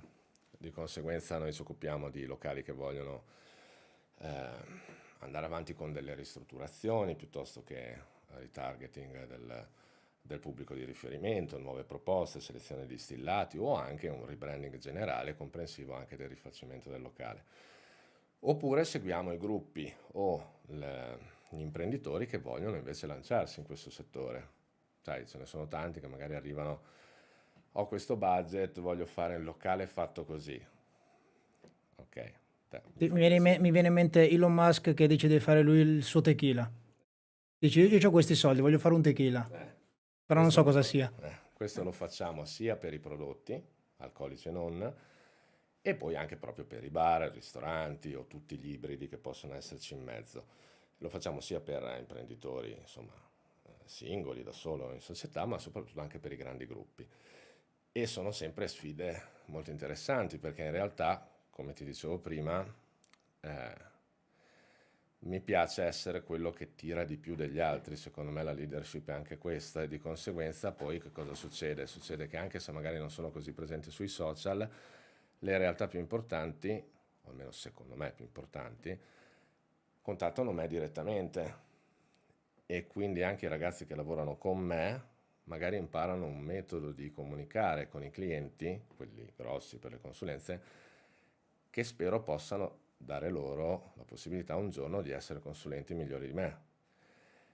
Però tutto questo se lo metti insieme ai locali, la formazione, insomma, diventa complesso, che si sposa bene però con la mia voglia di fare, quello sì, anche se poi ho una deadline mia, ovviamente, come tutti, una way out. Facendo queste consulenze, tra virgolette, super ricercate, ti trovi anche, immagino, a doverti interfacciare con persone che prima cosa non sanno niente di questo settore.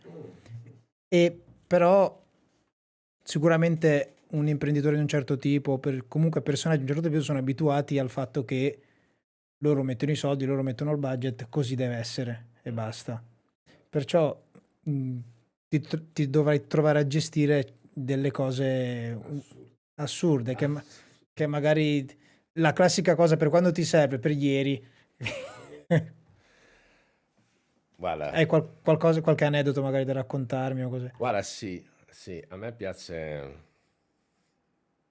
lavorare con i miei clienti, ritengo che sia una cosa estremamente professionale con dei patti di riservatezza, che è una cosa che all'estero è la base, qui in Italia è sempre strana, in realtà è una cosa che tutela Io sia. ho alcuni, scusi ti interrompo, alcuni miei colleghi, non dico nomi, non dico niente, alcuni miei colleghi che mi è capitato di venire a sapere che hanno fatto corsi da altri miei colleghi e hanno fatto il corso e si sono messi d'accordo per non dire che hanno fatto il corso.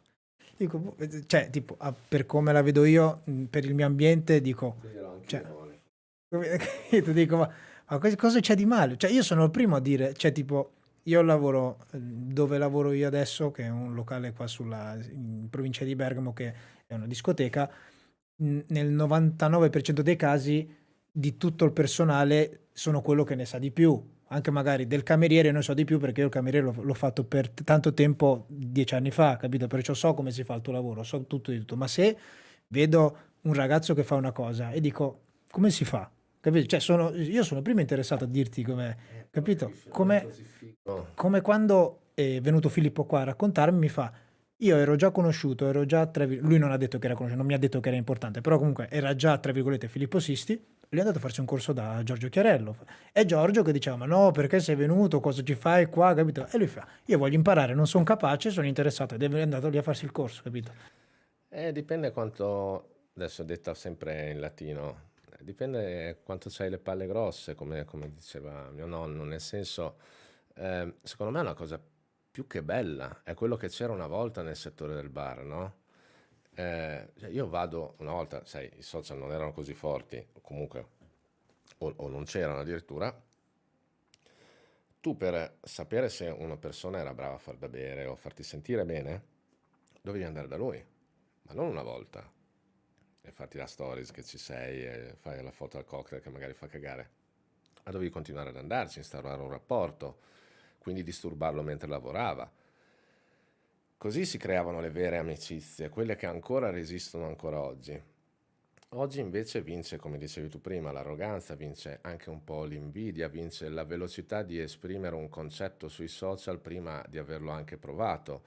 Quindi se io l'ho già visto in una stories, allora non ci perdo tempo a farlo anche io, perché se poi la riposto, cioè se poi ne posto una io, sembra uguale a quella che ha fatto l'altro, allora la gente pensa che io l'ho copiato. Tutti sti trip mentali, tutti sti viaggi qua sfanculano il nostro modo di lavorare, perché in realtà io ci devo andare da una persona a bere, ci devo andare in un cocktail bar per capire com'è l'atmosfera. Non è che posso dire, ma dalle stories mi sembra uno sborone, quello non ci vado da lui. Bisogna provare le cose.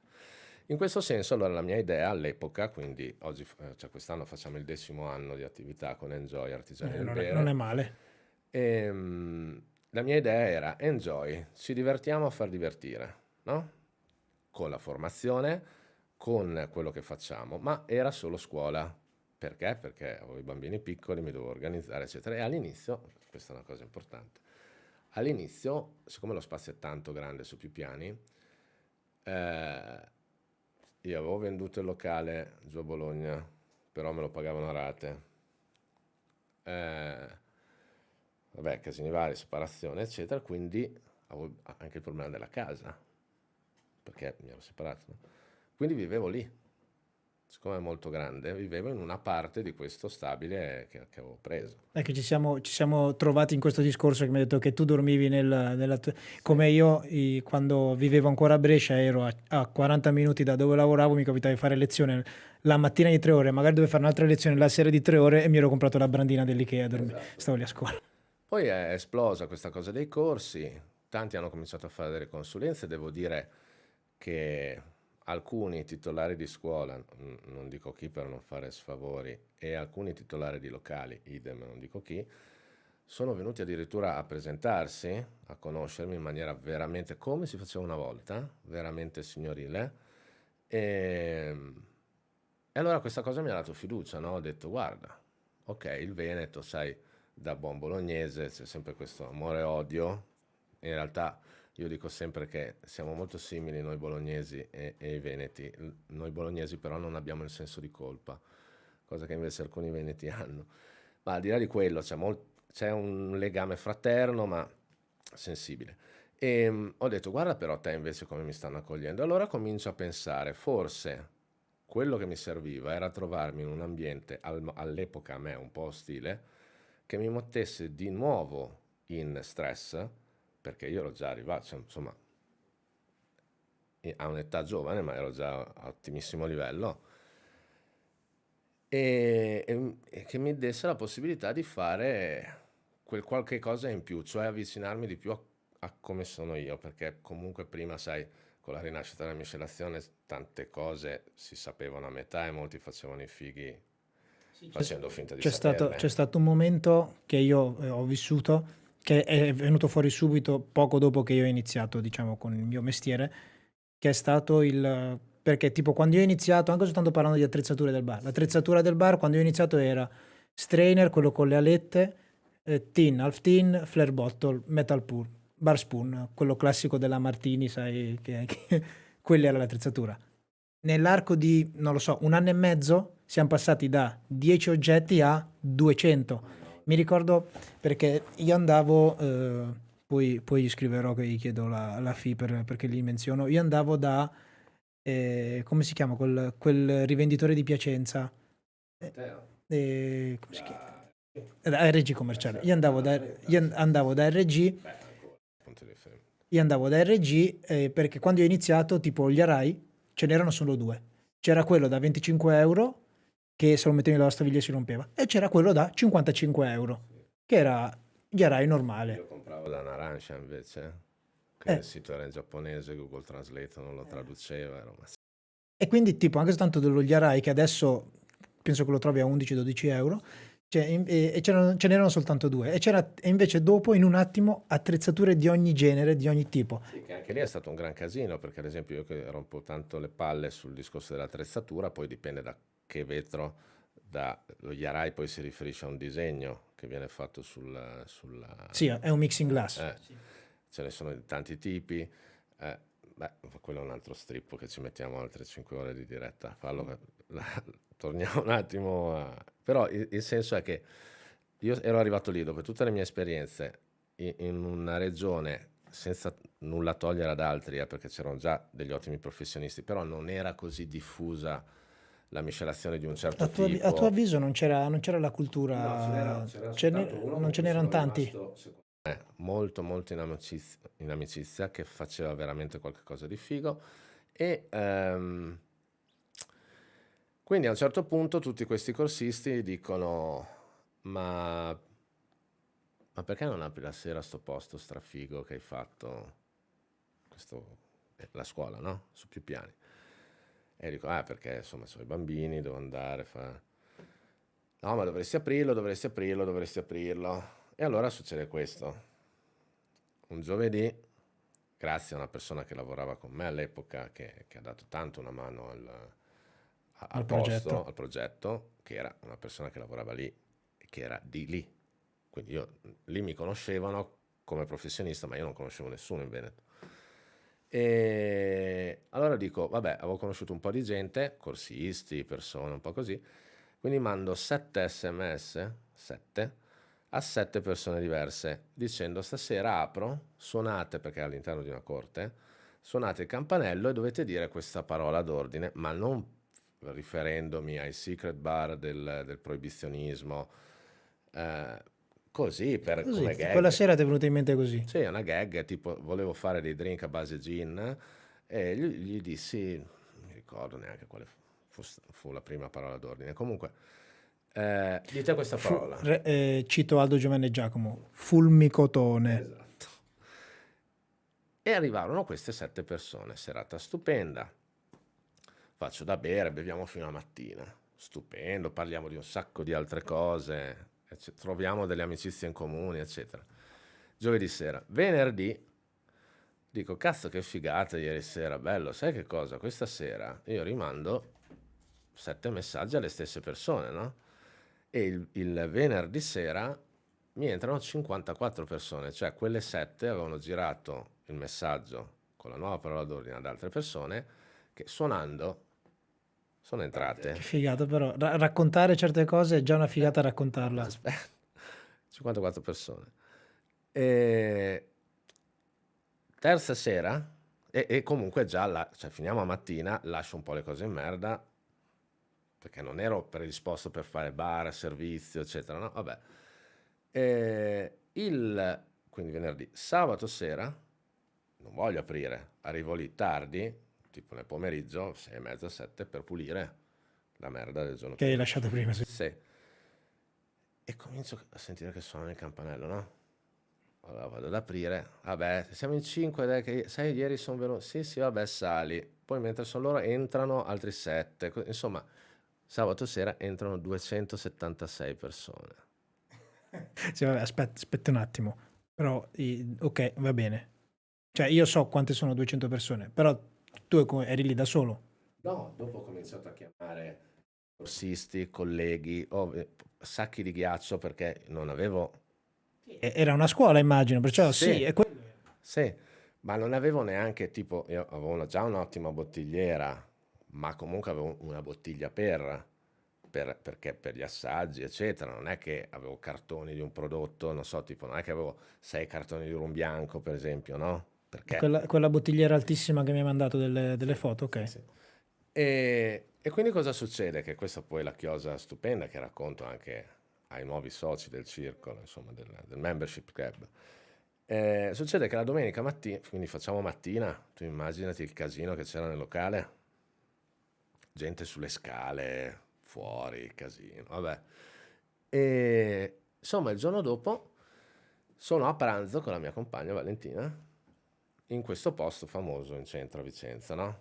Io in dritto e sono lì che gli dico, guarda che secondo me sa che abbiamo trovato un modo interessante. Dopo aver fatto una settimana del genere, cioè, mi sono eccitato io eccitato io adesso a sentirlo. Dietro di me ci sono due ragazze che per tutto il pranzo parlano di questo posto straffigo, pieno di bottiglie, con un barman che vola e lavora in un modo che non hanno mai visto lavorare nessuno così, perché io lavoravo in free pouring, ma con il jigger, con il craft flair prima che diventasse così Prima che lo chiamassero conosciuto, così, no? sì. Ok. Che c'era un bordello di gente, tra l'altro all'epoca facevo fumare, cioè non è che facevo fumare, non potevo, cioè in quei 3 giorni non potevo bloccare le persone perché io ero dietro al banco a fare... Diciamo che non c'erano regole, era... E tutto il tempo, tutto il pranzo, queste due ragazze parlano di questo posto con il nome di Secret Club, no? Quindi pensa come ragiono io. Dico, cazzo, c'è un altro posto con un muro di bottiglie, un bartender che si muove come me, che si chiama Secret Club, perché il mio brand registrato è Enjoy, quindi non matchavo le cose. Quindi a fine pranzo mi giro, io sono fatto così, cioè non è che rompo i coglioni, mi piace... Non ti fai problemi a... No. Mi giro e faccio, ragazzi, scusatemi, ma dov'è sto posto? Loro mi riconoscono, mi chiedono un selfie e mi dicono, ah, sei tu, il tuo posto è fighissimo. E io faccio, scusatemi, ma perché Secret Club? Ah, non lo sappiamo, è che ci arriva da gente un SMS con la parola d'ordine e quindi noi veniamo lì e diciamo la parola d'ordine e il cancello si apre, no? Bravissimo, grandissima idea così. E da allora sono passati 10 anni. Nonostante noi siamo Enjoy, comunichiamo Enjoy, ci muoviamo come Enjoy, eccetera, per la gente local, quel posto è chiamato il Secret Club, che è in realtà in antitesi con l'idea di democrazia e di apertura. Noi siamo aperti tutti i giorni dalle 20, non abbiamo giorni di chiusura. È aperto a tutti, solo che è un membership club, quindi devi fare la tessera, no? Che ha il costo di 10 euro, che è quello che noi la paghiamo fondamentalmente, però non è una cosa elitaria. Invece questa cosa della password, che una volta c'era e adesso non c'è più da diversi anni, è rimasta e quindi la gente lo considera ancora Secret Club. Ma è nato così, da una necessità. Qua a Bergamo abbiamo il sottovoce. Sì. Che mi ricordo quando ci sono... Io la prima esperienza che ho avuto in bar, tra virgolette, segreti è stata a Modena, nel locale di un mio amico, in zona industriale di Modena, ma veramente non mi ero ancora... Sapevo cos'era un secret bar, ma non mi c'ero mai imbattuto veramente. Quindi non sapevo realmente che non lo trovavo. Arrivo in questa zona industriale, Manu, ma dove cazzo siete? Perché... Carmine, il cancello in mezzo alle siepi, capito? Siepi non fatte, tutte chiuse. Lo riconosci perché c'è una candela accesa. Porta di uffici vecchi con la doppia vetrata, qualcosa, e c'era una candelina dentro. Entra lì dentro e poi dopo bussi, siamo là. E passi in mezzo alle siepi che devi spostare, sai quando crescono e poi si vanno a chiudere sopra, così. E lì è stata la prima volta. E quando sono stato a sottovoce, invece dico sottovoce, va lì col telefono. Dovrebbe essere qua. E invece il tipo lì, il sottovoce, entri proprio in un cancello come il cancello che ti apro qua dietro per entrare in casa mia. Sì, infatti la mia idea era semplicemente di aprire la sera un posto che di giorno era molto vivo.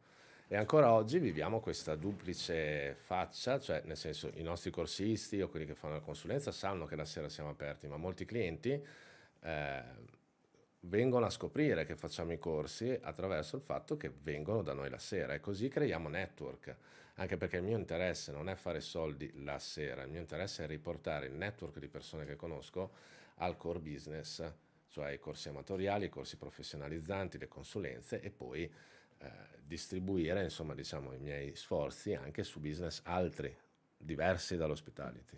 Tornando a questa cosa di Secret Bar, però mi sono accorto io, soprattutto con l'avvento così grosso che con la pesantezza così su di noi dei social, che il fatto di essere l'esclusività di un locale segreto, che comunque non può offrire 300 sedute, lo rende super appetibile. Il fatto di potersi esserci andato, sai, io sono stato, l'ho visto, no, ci sono stato, non lo conosci, no, non lo sai, capito? Cose così. Lo rende super esclusivo, capito? Sì, ecco, poi il nostro forse differentemente magari da altri secret, il nostro è molto grande, ha più piani, in realtà ha molte sedute, quindi è molto strano. Io la considero, e molti fortunatamente la considerano come una seconda casa, no? E la gente si sente a proprio agio così. Noi non abbiamo, ad esempio, siamo stati i primi, insomma, i primi della rinascita, miscelazione sotto queste robe qua, insomma, a non avere una drink list. Noi non abbiamo un menù, noi lavoriamo esclusivamente a memoria, che è una delle cose che richiedo alle persone che lavorano con me. E quindi lavorando a memoria ci ricordiamo quindi la persona, perché beve quella cosa, perché ha bevuto quella cosa l'ultima volta, e ovviamente poi noi internamente direzioniamo i drink a seconda delle preparazioni che facciamo nel nostro laboratorio, eccetera. Però è un'altra cosa che al cliente fa impazzire. Cioè la gente arriva e dice, ma puoi andare lì e chiedere a loro, e gli dici i tuoi gusti e loro ti fanno. Poi ovviamente magari andiamo a pescare su dei grandi classici o dei nostri twist.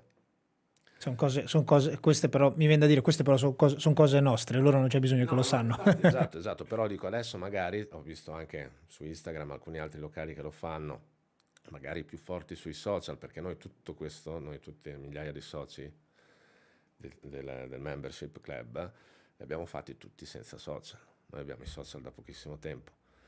E adesso vedo altri magari che lo comunicano molto bene, no? Che è il discorso che facevamo prima.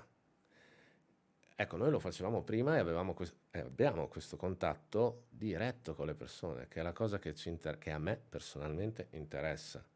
Molti dei miei collaboratori, ad esempio, e anche alcuni dei miei dipendenti, non sono neanche così attivi sui social, cosa che invece magari per altre attività è importante, no? Cioè oggi magari prendi uno a lavorare anche per quanto è forte, quanti follower ha, quanto è seguito, no? Invece io mi concentro di più su one to one, diciamo. Eh, Può essere lento, certo, però Entrambe hanno il suo lato buono e il suo sì, lato che cattivo, non sì, vuol sì. dire che i social siano inutili o siano una disgrazia, come molti della mia generazione dicono. Anzi, mi piacciono da matti, mi intrippano un casino, tutte le piattaforme, sono super aggiornato su un sacco di cose. Però per quanto riguarda me, siccome appunto sono poi da solo, con il mio staff, certo, però a prendere le decisioni sono io, il fatto che passi da un aspetto personale, il mio business, secondo me è molto più fruttifero rispetto che posizionarlo su larga scala o comunicare in un certo modo, ecco. Comunque, a mio avviso, essendo così, mi vien da dire forte, ma essendo così comunque ben strutturato, comunque essendo tu comunque un personaggio che ne sa molto, che comunque nel fare i tuoi corsi e cose varie, no vabbè, non lo dici tu, lo dico io, quindi una volta che, decidi magari di approdare in un modo, tra virgolette, "deciso" sui social, ti ritroveresti ad avere i numeri triplicati, quadruplicati e tutto quanto, e dovresti trovare anche un modo di riuscire a gestirlo, perché come piace gestirlo a te, ovviamente legato a altri numeri non penso che ci si possa riuscire. No, infatti Valentina, la mia compagna, che è poi la responsabile nostra dei social media, è la nostra social media manager, che è bravissima, però si legge secondo me nella nostra pagina Instagram, nelle nostre attività, nella nostra comunicazione, che è poi quello che vogliamo ovviamente, un aspetto estremamente personale, estremamente handcrafted, no? E credo che quella sia non lo so, la strada giusta, perché, mi spiego meglio, se crescesse estremamente velocemente, questa cosa smetterebbe di essere credibile e diventerebbe come tantissime altre attività che magari sono fortissime sui social ma non hanno lo stesso risultato nella vita reale, cioè nel bar, nella gente che viene lì. Ci tieni a essere concreto. Molto, sì. Cioè mi piace essere super fuori di testa, creativo e viaggiare con la mente, però sinceramente su queste cose la praticità mi ha sempre portato a dei risultati, no? Sì, sì, condivido, Quello condivido. anche i social portano dei risultati, Sì, chiaro, però sì. diciamo che mi sento più. Vuoi essere tranquillo prima? Sì, esatto, diciamo io e i miei collaboratori. Ok, visto che stiamo parlando del locale, Sì. che è stata poi la prima cosa che Federico mi ha detto quando mi ha consigliato il tuo nome, è miglior cocktail bar d'Italia, Sì, Blue sì, Blazer. beh, c'era anche Federico Cassini con noi, è venuto su apposta per stare Ok, con noi, sì. raccontami un attimo, prima cosa, perché lui mi ha parlato di te proprio poco prima che io partissi per Master Evento. Mhm. Sono partito per Master Evento e a Master Evento noi andiamo in un locale la prima sera in cui c'è il flare, perché Master Evento è diviso in varie Sì, parti, quindi il flare arriva tipo a metà dell'esperienza dei ragazzi che partecipano e nella sera in cui arriviamo noi siamo al Makai, mhm. un locale, un surf bar. E proprio perché lui me ne aveva parlato, ho fatto caso al Mackay che c'è una targhetta con scritto Blue Blazer anche Sì. lì. E beh, raccontami pure se ti va velocemente cos'è questo Blue Blazer e anche raccontami di questo premio. Allora, beh, innanzitutto una cosa che noi diciamo sempre nel nostro staff, a parte che è arrivata super a sorpresa questa cosa, sinceramente, più che altro perché è molto particolare, soprattutto in questi anni, che venga dato un premio del genere a un'attività che non è in una grande metropoli, no? Cosa molto importante, spesso si dimentica non la provincia, ma magari le città minori, dove in realtà a livello proprio di conti ci sono poi le movimentazioni di denaro più importanti, ma questo appunto lo sa solo chi fa seriamente questo lavoro. Ciò detto, ehm, cosa ci diciamo noi tra i miei collaboratori? Ovviamente non siamo il miglior cocktail bar d'Italia 2023, perché ci sono tantissimi altri che si fanno il culo da più tempo di noi, che sono più bravi di noi, che fanno cose super fighe. Io le chiamo super cazzole, ma in senso positivo, Vabbè, il, no? il premio comunque lì io Però, me lo no, prendo e infatti vabbè. noi diciamo, però quest'anno, un anno, fateci gioire anche a noi, insomma, no? E non solo noi, ma significa smuovere anche una provincia che è una tra le province più ricche d'Italia, che è quella di Vicenza, che ha maestranze, produttori incredibili e quindi di conseguenza significa muovere un business importante. Queste cose un professionista del settore le deve conoscere. Comunque, ecco, insomma, mi chiamano i ragazzi Giampi e Max di Blue Blazer e mi dicono: Giacomo, sai, volevamo invitarti alla serata Blue Blazer. Adesso ti spiego che cos'è. A Milano, gli faccio grazie, Giampi.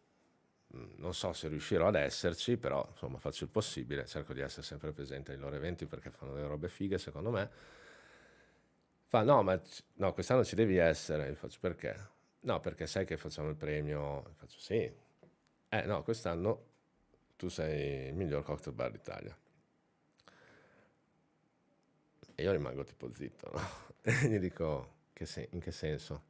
E No, che... quando chiedi spiegazioni però hai capito benissimo. Sì, certo, però... E tant'è che poi è una battuta che poi ho fatto anche con Giampi e tra l'altro è una cosa che poi serpeggia sui social, che è quello che dicevi prima, no? Addirittura io pensavo che fosse una cosa a pagamento, no? Come ce ne sono tante. Tant'è che dico ok, grazie, metto giù imbarazzato, non mi giro verso la mia compagna e dico ma ci premiano come miglior cocktail bar d'Italia e lei dice ma è una cosa a pagamento? E fa, non lo so, aspetta che richiamo. E ho richiamato Zampi, no? No, vabbè, in realtà poi scopro che no. E quindi ecco, poi insomma è arrivato questo premio. In realtà c'è stata la serata a Milano, poi ci sarà un'altra serata a marzo con Touring Club dove ci sarà proprio l'assegnazione della, diciamo, cosiddetta coppa materiale. Comunque, che cos'è Blue Blazer? È un'attività che è nata dalla testa di Giampiero e Max, poi magari possiamo linkare la pagina Instagram e soprattutto il sito della guida Blue Blazer. Qualche anno fa loro sono due giornalisti di settore, quindi cucina, food and beverage, molto molto capaci e hanno iniziato facendo questa guida dei cocktail bar d'Italia, però molto tecnica, no? e hanno cominciato, sempre in latino, a rompere il cazzo un pochettino a tutti, andando proprio loro personalmente ad assaggiare. Allora c'è uno dei due che è appassionato tutti e due di martini cocktail, grandi bevitori, sono grandi martinisti.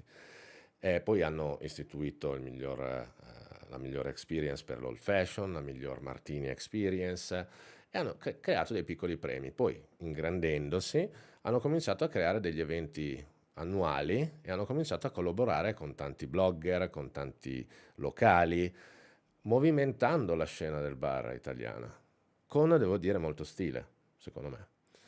Sono arrivati ad altissimo livello e quindi quest'anno hanno iniziato una collaborazione con Touring Club Italiano, Touring Club Italia, Già, che ti lascio finire subito, però già a mio avviso prendersi Blue Blazer come nome, già per come la vedo io, già ha stile. è una cosa molto figa.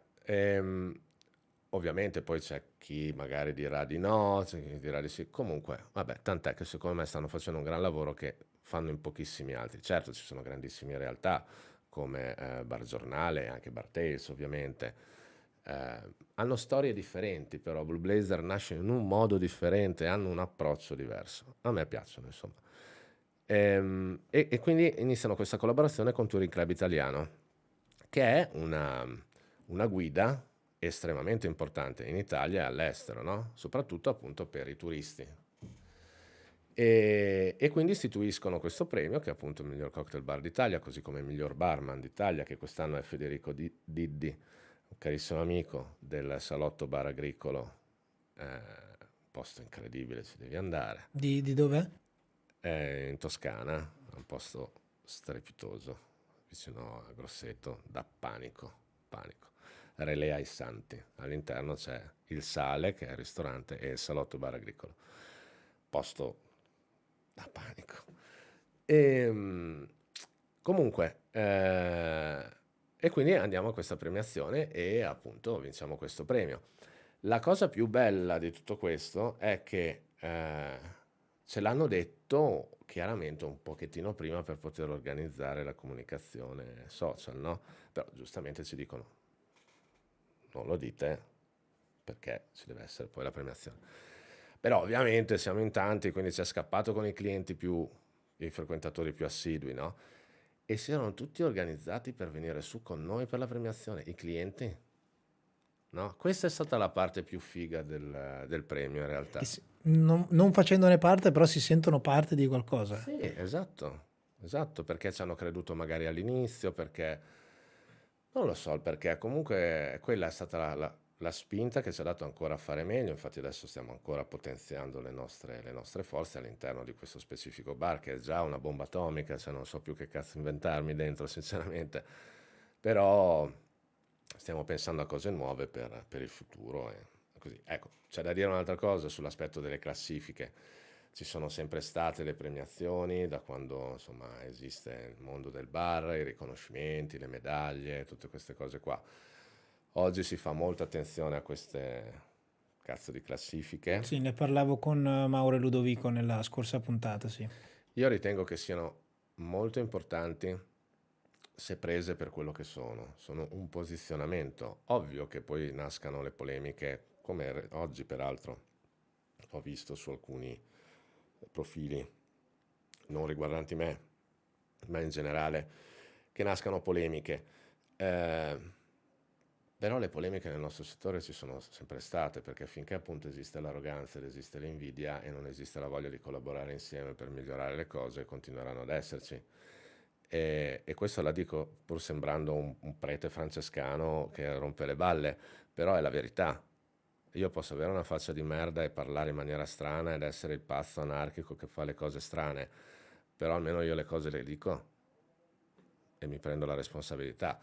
Le classifiche servono, per esempio a noi serve perché questa cosa ci sta dando una grandissima visibilità in altre città italiane che magari non cagavano Vicenza, non cagavano non solo noi di Vicenza, ma anche tantissimi altri colleghi che a Vicenza stanno facendo molto bene. E parlo di titolari, bartender, a cui si può dare molta più possibilità, produttori, piccoli produttori, e stiamo ricevendo tante proposte di collaborazione. E questo vuol dire mettere in funzione delle attività.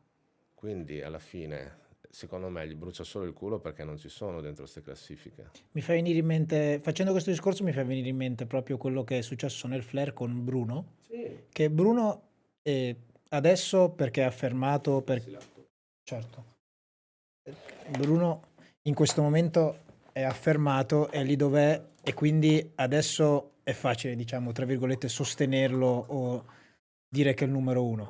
Però io mi ricordo quando all'inizio lui spingeva un sacco, all'inizio lui si adoperava un sacco, quanto scetticismo c'era e quanto veniva detto, tra virgolette, che era un coglione. Però in tanti, ma da Fred Bartender proprio veniva detto, non dico da altre persone, dico proprio da Fred Bartender, ma quello che mi dicevo io tra me, ma hai idea, grazie a Bruno, quanti lavori noi abbiamo fatto? Che magari uno ha visto un video di Bruno, magari non l'ha chiamato perché a suo avviso Bruno magari sicuramente costava troppo, scrive Flair, trova Carmine e mi chiama me, capito? Magari uno vede un video di Bruno che passa, cerca Flair, uno della Rai, cerca Flair, mi trova me e mi chiama, mi dice vuoi venire? Si può fare, che è il programma TV che avevo fatto io. E mi ha chiamato lì. Perciò da questa cosa qua, come tu adesso hai detto per il Blue Blazer, la, diciamo, il riconoscimento che prende qualcuno che va in certe vetrine, che riesce ad avere certi contatti, poi fa bene proprio a tutto il settore. La palissiana, talmente logica, che a me fa girare anche il cazzo quando qualcuno non lo capisce. E allora ci sono quelli che fanno finta di capirlo per starti vicino, appunto, quando magari hai qualche raggiungimento, che per noi è questo, ma ce ne sono stati anche altri. Oppure quelli che se ne fregano e poi ti richiamano dopo, o quelli che gli stai ancora più sul cazzo perché pensano di essere migliore di te comunque, che magari lo è anche vero. Infatti io penso di voler continuare a imparare un sacco di cose da un sacco di altre persone, primi fra i quali anche i miei corsisti che faranno tante altre esperienze. E non ho paura a dirlo. Io non penso di essere arrivato né di essere il numero uno, o meglio, nella mia testa lotto per esserlo, quello sì, ok? Però con il mio modo che mi fa star tranquillo, mi fa star sereno. Quello che mi fa girare le balle è tutta questa rabbia, questa invidia, queste cose qua. Ma cazzo, ma siamo un attimino più sereni, godiamocelo un po' di più. Perché quando ho iniziato io me la divertivo alla grande, porca miseria, no? Adesso È così divertente. merda, oh, mamma mia, adesso non si può dire niente, cazzo. Incredibile. Sì, sì, è vero, è vero, è vero. Soprattutto diciamo nell'ambiente più legato a cocktail bar e cura seria del bere, sì, veramente non puoi sbagliare una virgola che vieni sommerso da calci e pugni. Com- Comunque, e a parte questo discorso qua, mi è parso di capire che oltre a tutte queste cose che fai, nel tuo locale o comunque come tra le cose che fai ti occupi anche di supporto alle aziende, alcune le puoi dire, alcune non le puoi dire, in cui aiuti o produci proprio prodotti.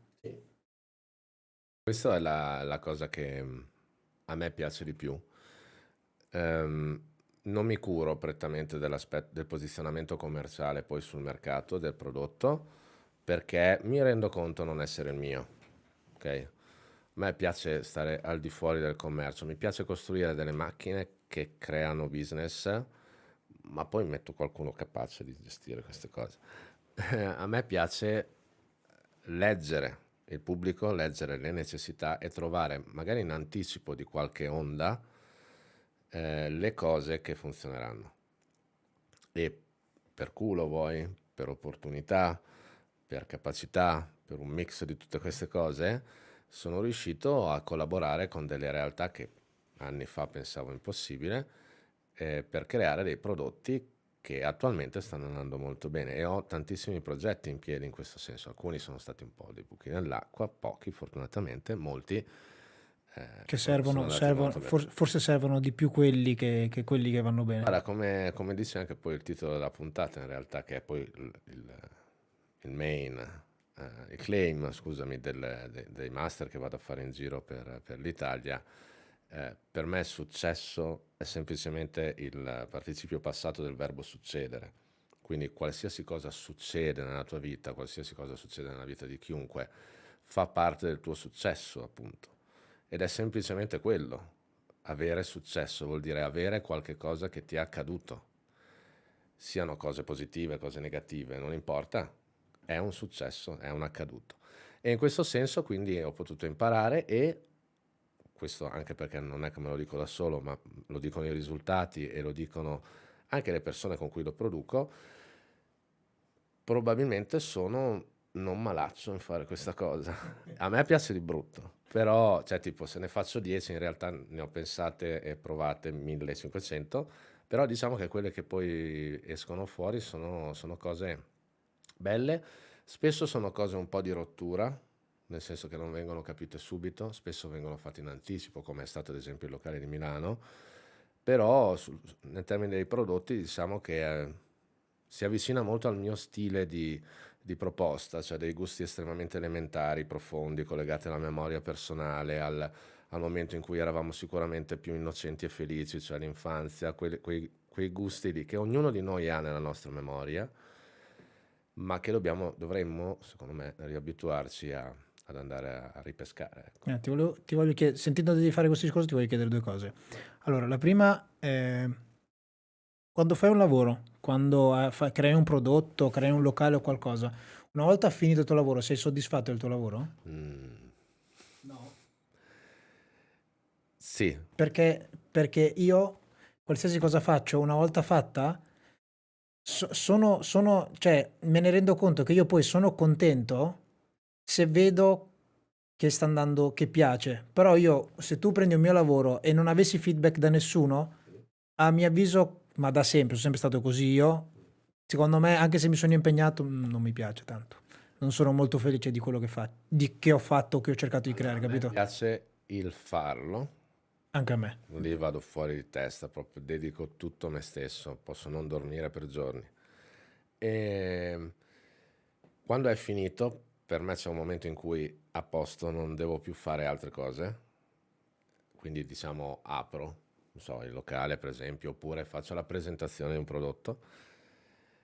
Per me lì finisce quella magia ed entra appunto quella logica tipo verrà gente, boh, lo compreranno, che però a me è quasi, insomma, c'è qualcun altro che ci penserà a quella cosa lì. Quel qualcun altro che però non aveva la testa per fare la cosa che sta vendendo, però magari è bravissimo a venderla, no?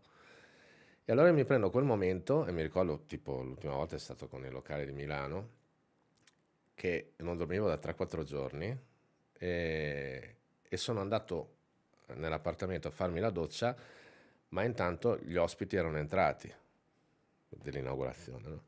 E io sono arrivato, tutto lavato, profumato, tipo un'ora dopo, e sono entrato e già dentro c'era la gente, quindi ho visto il locale finito per la prima volta con le luci giuste, tutti che lavoravano, con la gente, Direttamente pieno. sì, e lì mi sono molto commosso, però tipo 20 minuti.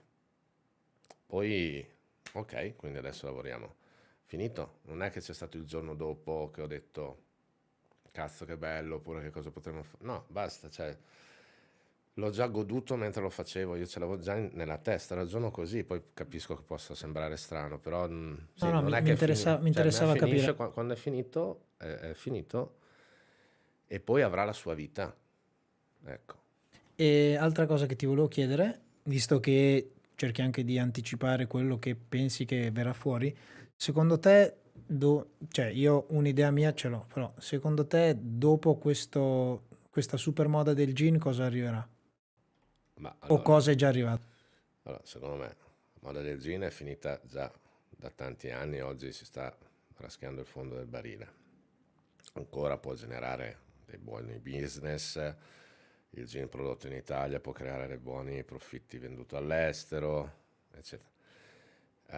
C'è stata una piccola nicchia su cui io mi sono imbarcato fin da subito, che sono stati i distillati di agave, ma oggi i distillati di agave che arrivano in Italia raramente sono di altissima qualità come lo erano 10 anni fa, 7 anni fa anche soltanto. È sembrato a un certo punto che potesse diventare un buon business il distillato di vino bianco, non il vino bianco, ma il distillato bianco di vino, cioè non elevato, che è molto interessante secondo me. Ci sono stati tanti piccoli spunti, ma nessuna nicchia riesce proprio a decollare. Io credo che ci sia una grandissima suddivisione oggi del pubblico, si stanno creando super micro nicchie e quindi credo che gli imbottigliatori indipendenti, soprattutto di distillati elevati, cioè terzializzati, invecchiati in botte, possa essere una buona strada.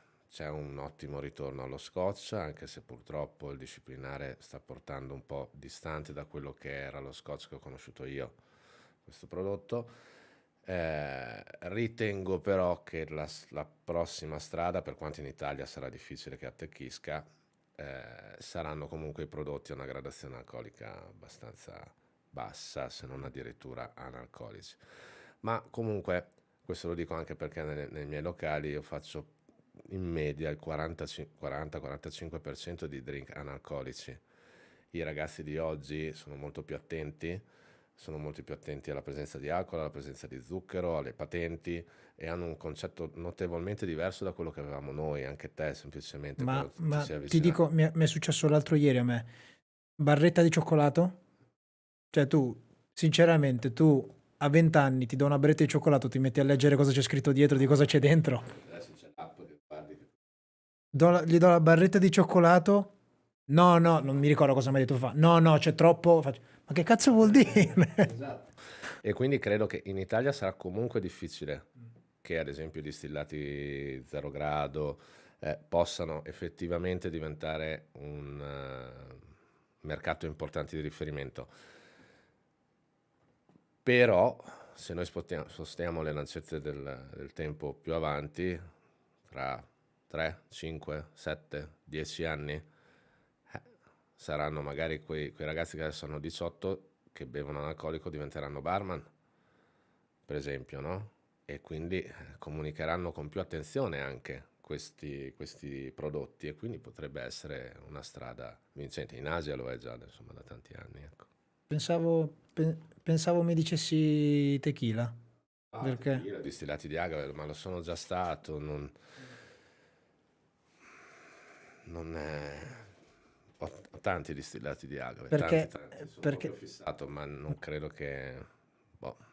Cioè, nel mainstream sì, ma i prodotti che arrivavano qui fino a qualche anno fa, oggi è un po' più difficile che arrivino. Perché spesso vedo, cioè da quello che mi è sempre stato raccontato, vedo che le mode iniziano negli Stati Uniti e poi dopo anni arrivano qua da noi. Perciò io ho sentito Sì, però spesso. i distillati di agave anche che ovviamente siccome sono piccoli batch, cioè quelli diciamo ancestral o artesanal, sono piccoli batch fatti in palenche, cioè distillerie perse in mezzo al Messico, che è una nazione stupenda, fantastica, con una grandissima cultura multietnica, multilinguistica, però in 10 anni si è vista riversare addosso un interessamento economico da parte di tutto il resto del mondo per questi distillati, come negli anni 80 e 90 era stato per il tequila, incredibile. E quindi oggi i consorzi che uniscono queste distillerie si sono uniti molto velocemente, per cui quello che trovavi già solo 10 anni fa, che lo compravi direttamente dal palenchero, oggi magari lo compri dal consorzio che ha assorbito il palenchero. Quindi infatti sono nati, che comunque sono tradizionali, gli ensemble, che sono come dire i blended, no? Che è una cosa fighissima se lo fai bene, come un blending, no? Ma molte aziende lavorano magari più sul prezzo, che è comunque un ottimo prodotto, ma non è quel prodotto di Ecco, non è assoluta quello che ti qualità. ricordi tu. Quindi sì, ancora interessante, però insomma se compri un mescale a 20-23 euro probabilmente non è un prodotto di Ok, qualità, ecco. ok. E mi hai parlato di... adesso vorrei anche... volevo chiederti di questo locale che mi hai citato di Milano e poi anche un po' parlare di, tra virgolette, business. Ok. Mm, Questo locale di Milano che magari mi hai raccontato prima quando eravamo off live, Mhm. quindi dimmi. Ma lì è stato un altro strippo mio mentale. Intanto com'è andata? Allora, dal mio punto di vista è andata da Dio. Ho imparato tantissime cose, è stata una scuola importantissima dal punto di vista di gestione su una città molto complicata come Milano e devo dire anche economicamente è andata particolarmente bene. Devo dire invece che ho subito anche personalmente ehm, grossi impedimenti da parte magari di colleghi o di anche competitor magari, no? Ehm, Perché il percepito era che invece il locale non funzionasse. Probabilmente perché molti colleghi o competitor pensavano che fosse un locale. E invece io l'avevo concepito come uno showroom delle competenze del marchio Enjoy. Quindi di per sé avevo un canone di locazione medio-basso, avevo investito sulla creazione di questo bancone bar che si muoveva su se stesso, era apribile, c'era un frigorifero che girava su Aspetta, se stesso. aspetta, interessante questa cosa. Sì. Cosa significa che gira su se stesso? La mia idea era faccio un bar dove non ci sono brand, quindi non ci sono etichette. Ok, tutte bottiglie trasparenti. Erano bottiglie neutre per legge. Tu se fai produzione alcolica o se ti fai produrre da terzi per legge sei obbligato esclusivamente a mettere il retro etichetta dove deve esserci posizionata la partita IVA dell'azienda produttrice, la tua e insomma tutti i dati di legge, ma puoi anche non mettere il fronte. Allora io ho pensato, per i miei prodotti collaboravo con diverse distillerie, quindi avevo i miei vermouth, i miei gin, i miei distillati di agave, eccetera. Che poi in alcuni casi li facevo io conto terzi, in altri casi erano le aziende che mi davano magari un prodotto già posizionato sul mercato, ma mi davano una bottiglia senza etichetta. Adesso non è che andavo in Messico a farmi il mezcal, cioè la posso raccontare così, ecco, molti la racconterebbero così per fare breccia nel pubblico social, non era così. Però questo mi dava la possibilità di iniziare a lavorare con dei distillatori di un certo tipo per poi fare il mio prodotto dopo, no? Comunque l'idea era tu entravi, avevi migliaia di bottiglie, tutte senza il fronte etichetta, in bottiglie praticamente tutte identiche. Questo mi dava la possibilità di parlare del prodotto e del produttore. E l'altra idea era, eh, non voglio un banco bar, cioè non voglio qualcuno che sta dietro al banco e il cliente che sta dall'altra parte del banco. E quindi ho creato un tavolone, c'è un tavolone, adesso è costato come un appartamento, quindi dire tavolo mi sembra un po'. Eh, Ci sono stati 30 tecnici che hanno disegnato in CAD 3D per un paio di mesi, insomma il concetto è che sono due emibanchi, due banconi uniti, che sembrano un tavolone gigante per una trentina di persone, con delle postazioni bar disegnate da me estraibili, totalmente indipendenti. Ogni parte ha frigoriferi, freezer, abbattitore e questo bancone è mobile, può muoversi, può dividersi in due. Al centro ha delle piastre fredde, delle piastre per grigliare, per fare al momento alcune preparazioni e quindi io potevo creare varie conformazioni con le due parti del bancone, quindi anche moltiplicando i coperti. In più c'era questo frigorifero a colonna che girava su se stesso a 359 gradi perché un grado doveva essere lasciato per il cavo. È assurdo come solo la spiegazione del bar lo fa già sembrare costoso, anche solo Sì. spiegarlo. A solo a spiegarlo già uno dico Poi no, costa troppo, non le lo voglio. temperature del frigorifero erano diverse a seconda del vetro, vabbè, tutti questi strippi qua. Comunque, cosa succede? Succede che io partorisco queste idee e comincio a disegnare le schede tecniche per come volevo fare il coso, no? Siccome mi piace molto fare queste cose qui. E comincio tramite i miei contatti a girare tutti i più grandi produttori, dall'Electrolux insomma tante altre aziende importanti che qui non cito, che chiaramente io arrivavo con il mio abito, con le mie tavole, vorrei fare questo e tutti mi mandavano bellamente a cagare. Quindi sono andato avanti così 8-9 mesi e alla fine dico ma è possibile, è una cosa così strana, cazzo, cioè, sono andati sulla luna, voglio dire, fare sta roba, non è che mi sembra. E alla fine tramite un contatto, Luca, che mi ha dato tantissimo una mano, siamo riusciti ad andare da questo signore che era, pensate che bello, a proposito prima dicevamo ti arrivano le persone giuste quando lavori seguendo la tua consapevolezza. Lui era un artigiano che lavorava per un'acciaieria che 30 anni fa ha aperto questa acciaieria lui, no? E adesso è quello che produce per Electrolux, cioè è enorme, è diventato il È top, Electrolux, è porca puttana. diventato il top E lui ha preso soltanto le persone con cui aveva lavorato, poi i suoi figli, quindi ha una attenzione certosina. Quindi mi dà questo appuntamento alle 8 di mattina, tipo vabbè, 30 minuti, come per dire, vabbè. Insomma, arrivo con le mie tavole e gli faccio, questo dovrebbe fare così, questo dovrebbe girare così. Ma tutto, scusa, interrompo, tutta questa idea, cioè l'hai disegnata tu, l'hai Sì, fatta tu? sì. Cioè, quindi hai studiato o Sì. o fai come me, hai studiato su YouTube? Ho fatto l'Accademia del Design, ma che poi era semplicemente per prendere un diploma per poter firmare queste cose. Boh, non lo so. Cioè, No, vabbè, non è da poco. Anch'io magari ho l'idea del bar che voglio fare nello studio, però io ho cercato delle postazioni dei bar su Pinterest che mi serve e poi quello l'ho girato a chi me lo fa, capito? Non è che l'ho disegnato io. no. E insomma, in questo incontro di mezz'ora, che doveva essere di mezz'ora, 8, 8 e mezza di mattina, lui mi guarda, questo signore si chiama Oliviero, eh, mi guarda e mi fa, ma le hai fatte tu ste tavole?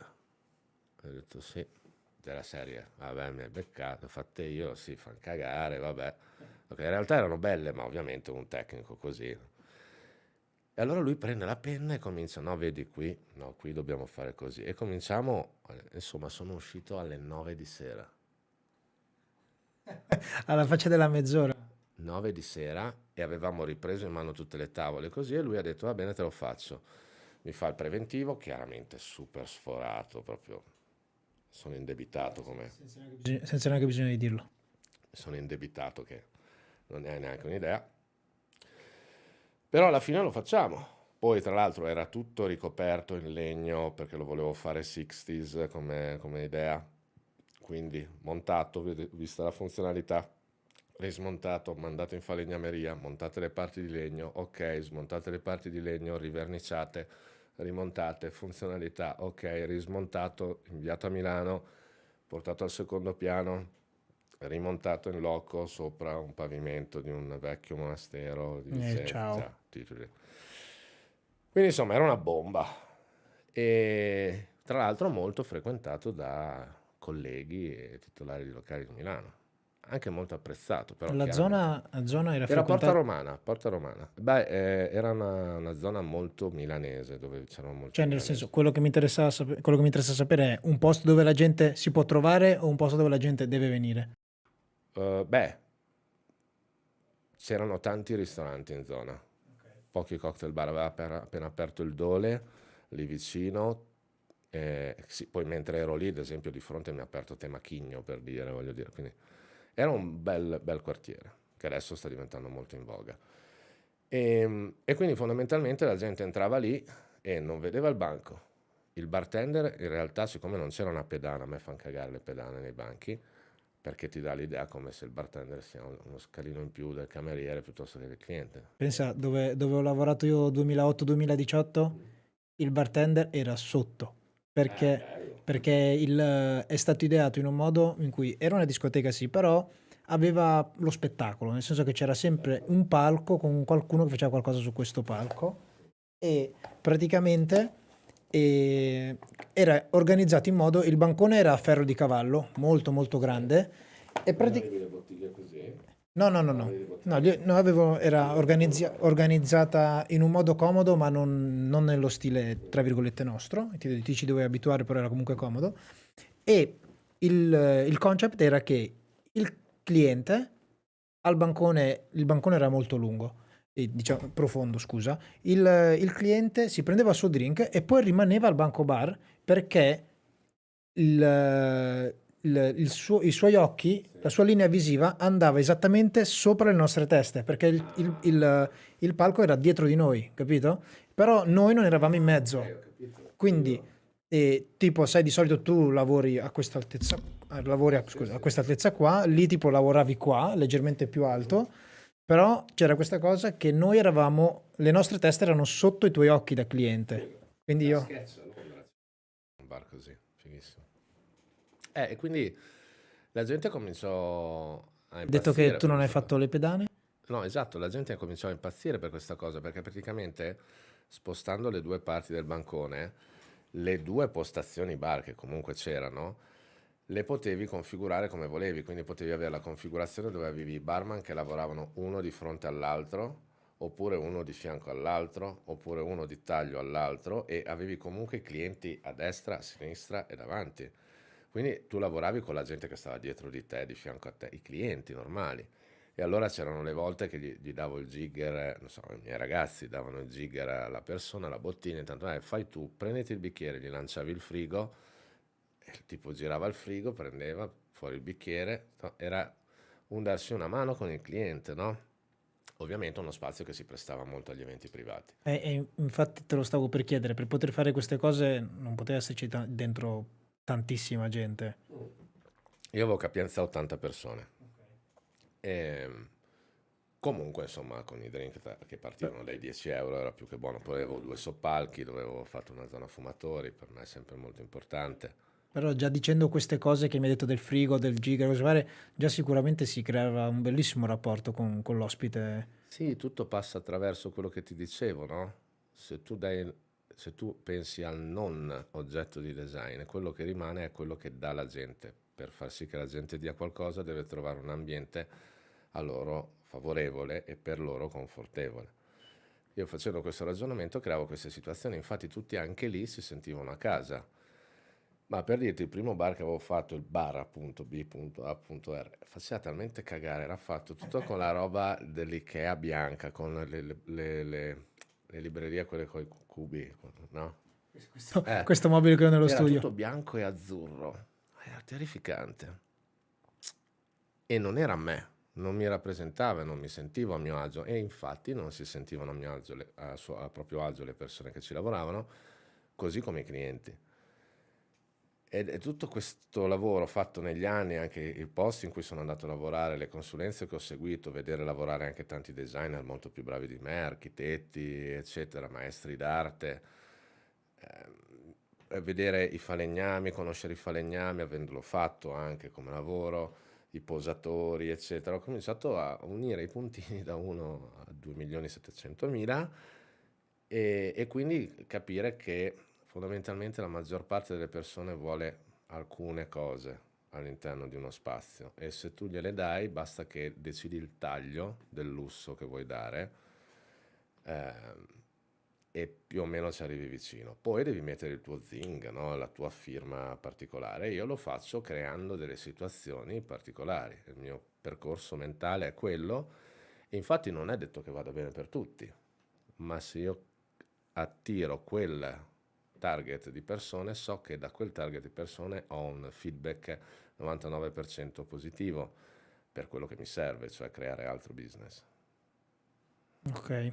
Adesso questo locale di Milano poi ce l'hai ancora? L'hai data a No, infatti, qualcuno? ecco, scusami. Per finire il tuo discorso, cioè la tua osservazione, per molti magari colleghi o competitor o anche alcuni clienti, la percezione era che ci fosse poca gente, ma tu considera che io aprivo 2 o 3 giorni alla settimana e basta. Molto tardi la sera non facevo l'aperitivo, perché? Perché avevo le altre cose da seguire e perché in realtà quello era uno showroom, io volevo far vedere quel progetto, perché è chiaro, la prima volta mi è costato tantissimo, perché c'era tutta la progettazione, gli errori, eccetera. Ma la mia idea era se qualcuno di importante viene qui, russi, arabi, Cioè arriva il Lapo Elkan di turno, sì. e così è stato. Quindi con 2 o 3 consulenze è andato tutto a posto.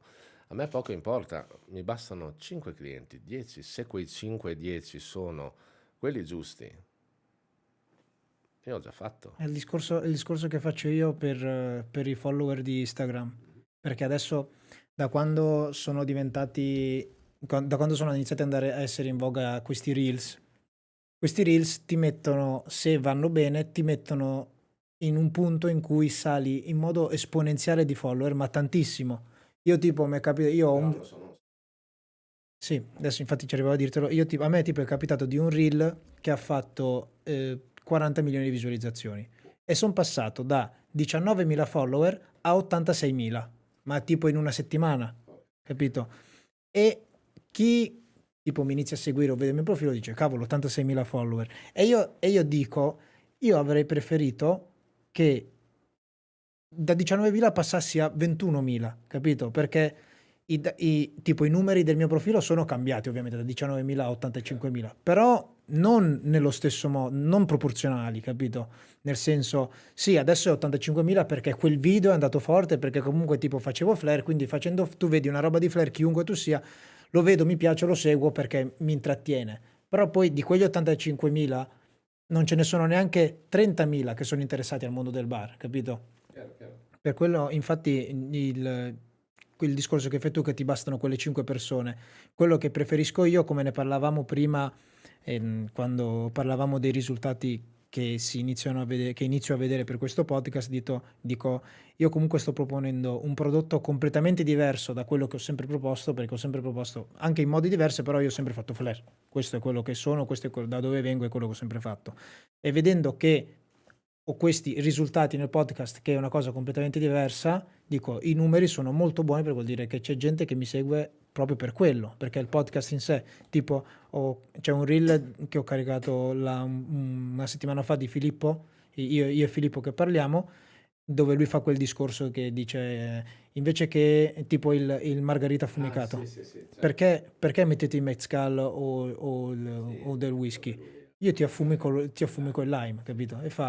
E quello lì adesso è tipo a 180.000 visualizzazioni, che per i video di solito che faccio io di flare ne ho tanti con molte più visualizzazioni, però sono dove faccio flare. In quel video dove siamo io e Filippo parliamo e basta, capito? Perciò il prodotto è completamente diverso, però il risultato è molto grande, quindi Sì. questo è per dire che preferirei anch'io molti meno, tra virgolette, numeri, i numeri molto più bassi, ma molto più... Sì, poi in- ovviamente, poi dipende, nel locale di Milano l'idea era quella. Eh, in altre attività invece magari costruisco il concept per fare più numero e quindi ho un prodotto differente, però le aziende di cui mi piace parlare sono queste, perché sono quelle che secondo me puntano in maniera diversa in questo settore, no? Ecco. sono cose diverse. Mm.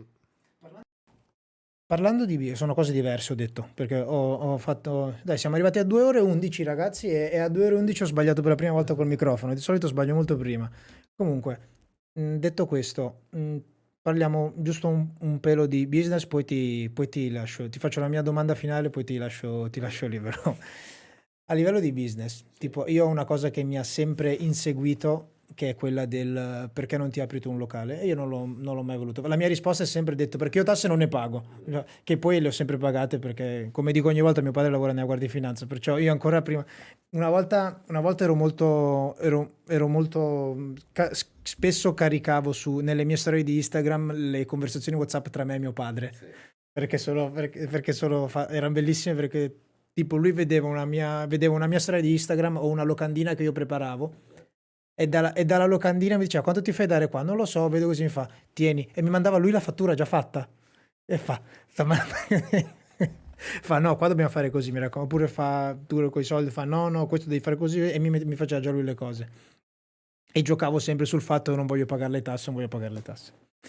Quindi, parlando di business, dico, perché quello che tipo a me ha sempre frenato è il fatto di, io magari un locale mi piacerebbe anche aprirlo, però il fatto che mi apro un locale vuol dire che io devo viverci dentro e devo praticamente dedicare la mia vita a quello.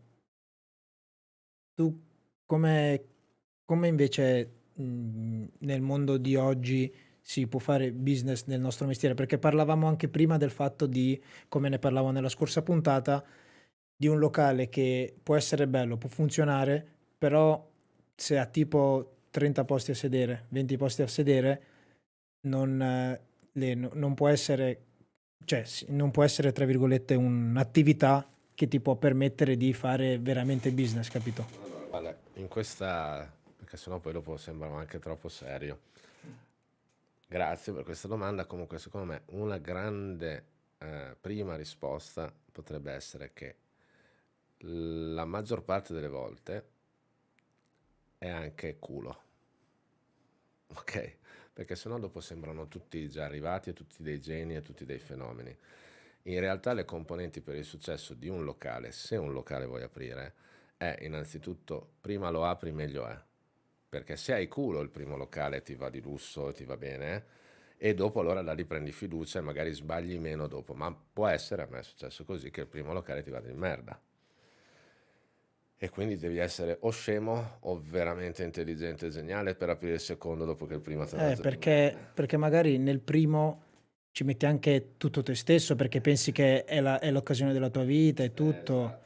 Cioè, se poi va male, Però c'è la componente culo che tutti sempre sottovalutano, no? Anche quando ascolto o invito nella mia scuola dei personaggi molto famosi a fare delle presentazioni, no? Poi sanno che sono io lì di fianco, quindi gli rompo le balle, però magari a volte può passare ai giovani ragazzi o ai giovani imprenditori che stanno parlando con un genio che tutto quello che fa è oro. In realtà la componente culo è fondamentale perché quando apri un locale, innanzitutto devi capire se hai una location giusta, se c'è la richiesta del prodotto che vuoi fare, devi saper gestire bene i soldi e nessuno sa fare un business plan serio. Già un business plan sarebbe qualcosa. Serio non lo sa fare nessuno. Si contano male i soldi, si crede che, ma sì, dai, poi vengono tutti i miei amici e le loro compagnie e poi non vengono. Siccome come dire, presenti per la prima volta con concetti quali illuminazione, luci, spazio, dimensione, distanza tra i tavoli, sicuramente farai delle cazzate, però se per culo riesci a beccare un po' di queste cose e il locale comincia a lavorare, c'è il secondo ostacolo, che gestire un locale sono tanti soldi che entrano, ma le spese arrivano in un momento in cui tu pensi di essere a posto e di aver fatto bingo. Quindi occorre avere perseveranza e attenzione, cosa che se sei giovane, se sei alla prima esperienza, hai rischiato tutto, eh, ed ecco che è quello che ti dicevo prima a tavola, no? Dipende che tipo, cioè la domanda non è mi voglio aprire un locale oppure faccio un'altra strada, eccetera. L'idea iniziale, secondo me, ho aperto partita IVA che ero giovanissimo, l'idea è che tipo di imprenditore voglio essere. Sono un imprenditore che vuole fare tanti soldi, non me ne frega niente del resto. Sono un imprenditore che vuole costruire opportunità per altri e di conseguenza credo che così facendo mi tornerà qualcosa. Ho un obiettivo in testa, economico, di visibilità, diventare famoso, conosciuto. A me non mi è mai fottuto niente di diventare famoso. All'inizio ho iniziato perché nella mia testa credevo di avere le competenze di fare più soldi di quelli che mi davano e mi servivano. Quindi che tipo di imprenditore vuoi diventare? Esiste l'imprenditore che se ne sbatte e lo fa soltanto per i soldi. Oggi poi implementandolo con i social sembra quello più carino e coccoloso, di solito, quello che invece lo fa solo per i soldi. E invece quelli un pochettino più duri di solito stanno difendendo qualcosa di più forte, e cioè i legami personali che hanno creato con i loro collaboratori, che stanno crescendo magari più di quanto cresce lui, e quindi gli ritorneranno indietro il successo che stanno acquisendo. Quel tipo di imprenditoria secondo me è un'imprenditoria sana, che è come lavorano ad esempio in Nord Europa, che è come lavorano anche negli States, ad esempio. Io li considero un po' un popolo senza tantissima storia, però da quel punto di vista hanno una positività e una voglia di creare network e opportunità che è avanti anni luce. Noi qui in Italia ci portiamo dietro un'eredità bellissima, profonda, di grandissima cultura che spesso ci appesantisce e ci crea appunto invidia, aggressività, perché oggi non siamo più così intelligenti come eravamo in passato, oggi siamo più o meno tutti dei grandissimi coglioni e quindi ci concentriamo su delle cose frivole. Però ecco, secondo me, parlando di business, bisogna partire da che tipo di imprenditore vuoi diventare. E dal mio punto di vista devi essere quel tipo di imprenditore che crea opportunità per altre persone, è così che si crea il business. Poi vuoi farlo con un locale, vuoi farlo con un podcast, vuoi farlo con un profilo OnlyFans dove vuoi far vedere i piedi, vuoi andare a fare il trapezzista, che cazzo ne so. L'importante è che crei opportunità per gli altri, così oggi si fa il business anche in Italia. Poi è vero che in Italia hai una pressione fiscale devastante e il mio consiglio sarebbe per i giovani imprenditori provare finché siamo molto giovani a fare delle esperienze all'estero. Però ancora qualcosa si può fare qui in Italia, ecco. perché io ho un amico in particolare che perché questo è poi quello tipo che nella mia testa mi dicevo, appunto che tipo di locale voglio prima o che tipo di imprenditore voglio essere.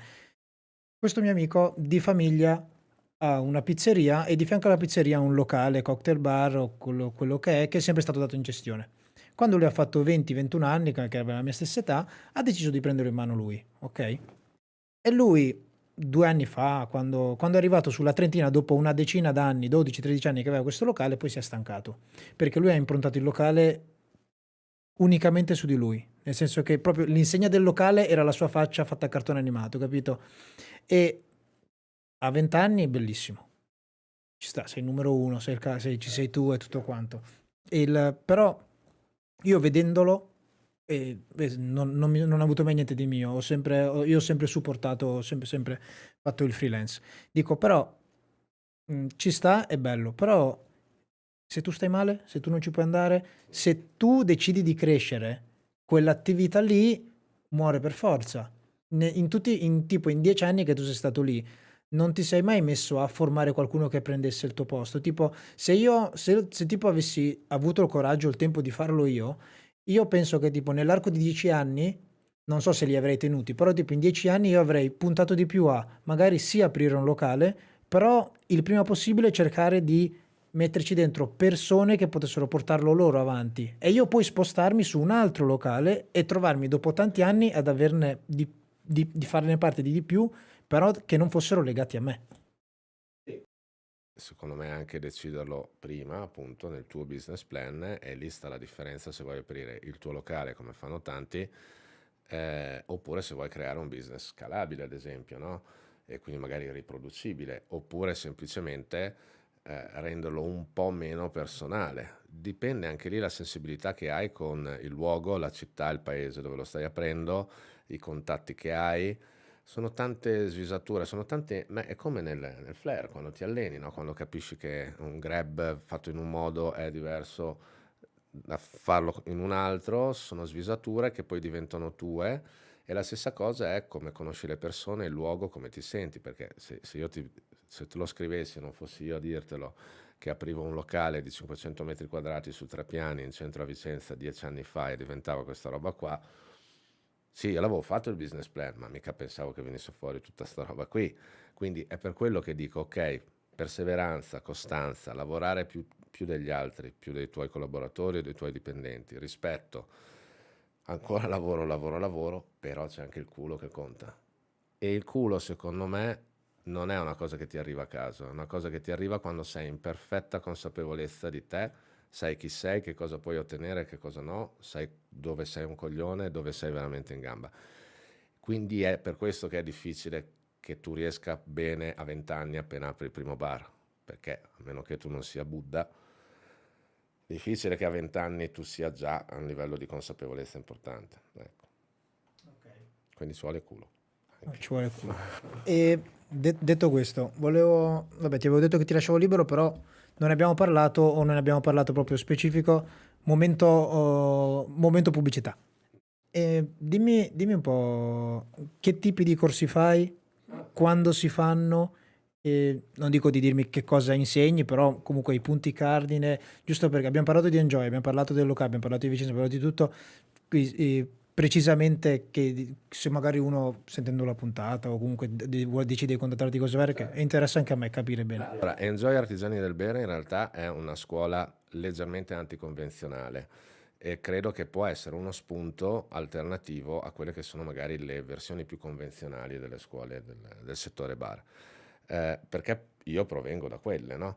Quindi in primo luogo non c'è una serie di corse tipo base, avanzato, secondo livello, Super Saiyan, Gogeta, eccetera, no? Cell, Super Cell, queste robe qua. Perché la trovo un'enorme stronzata, no? Cioè tu entri, paghi per sapere fino a qua, poi devi pagare di più per sapere un pochettino di più, poi devi pagare di più per sapere un po' di più.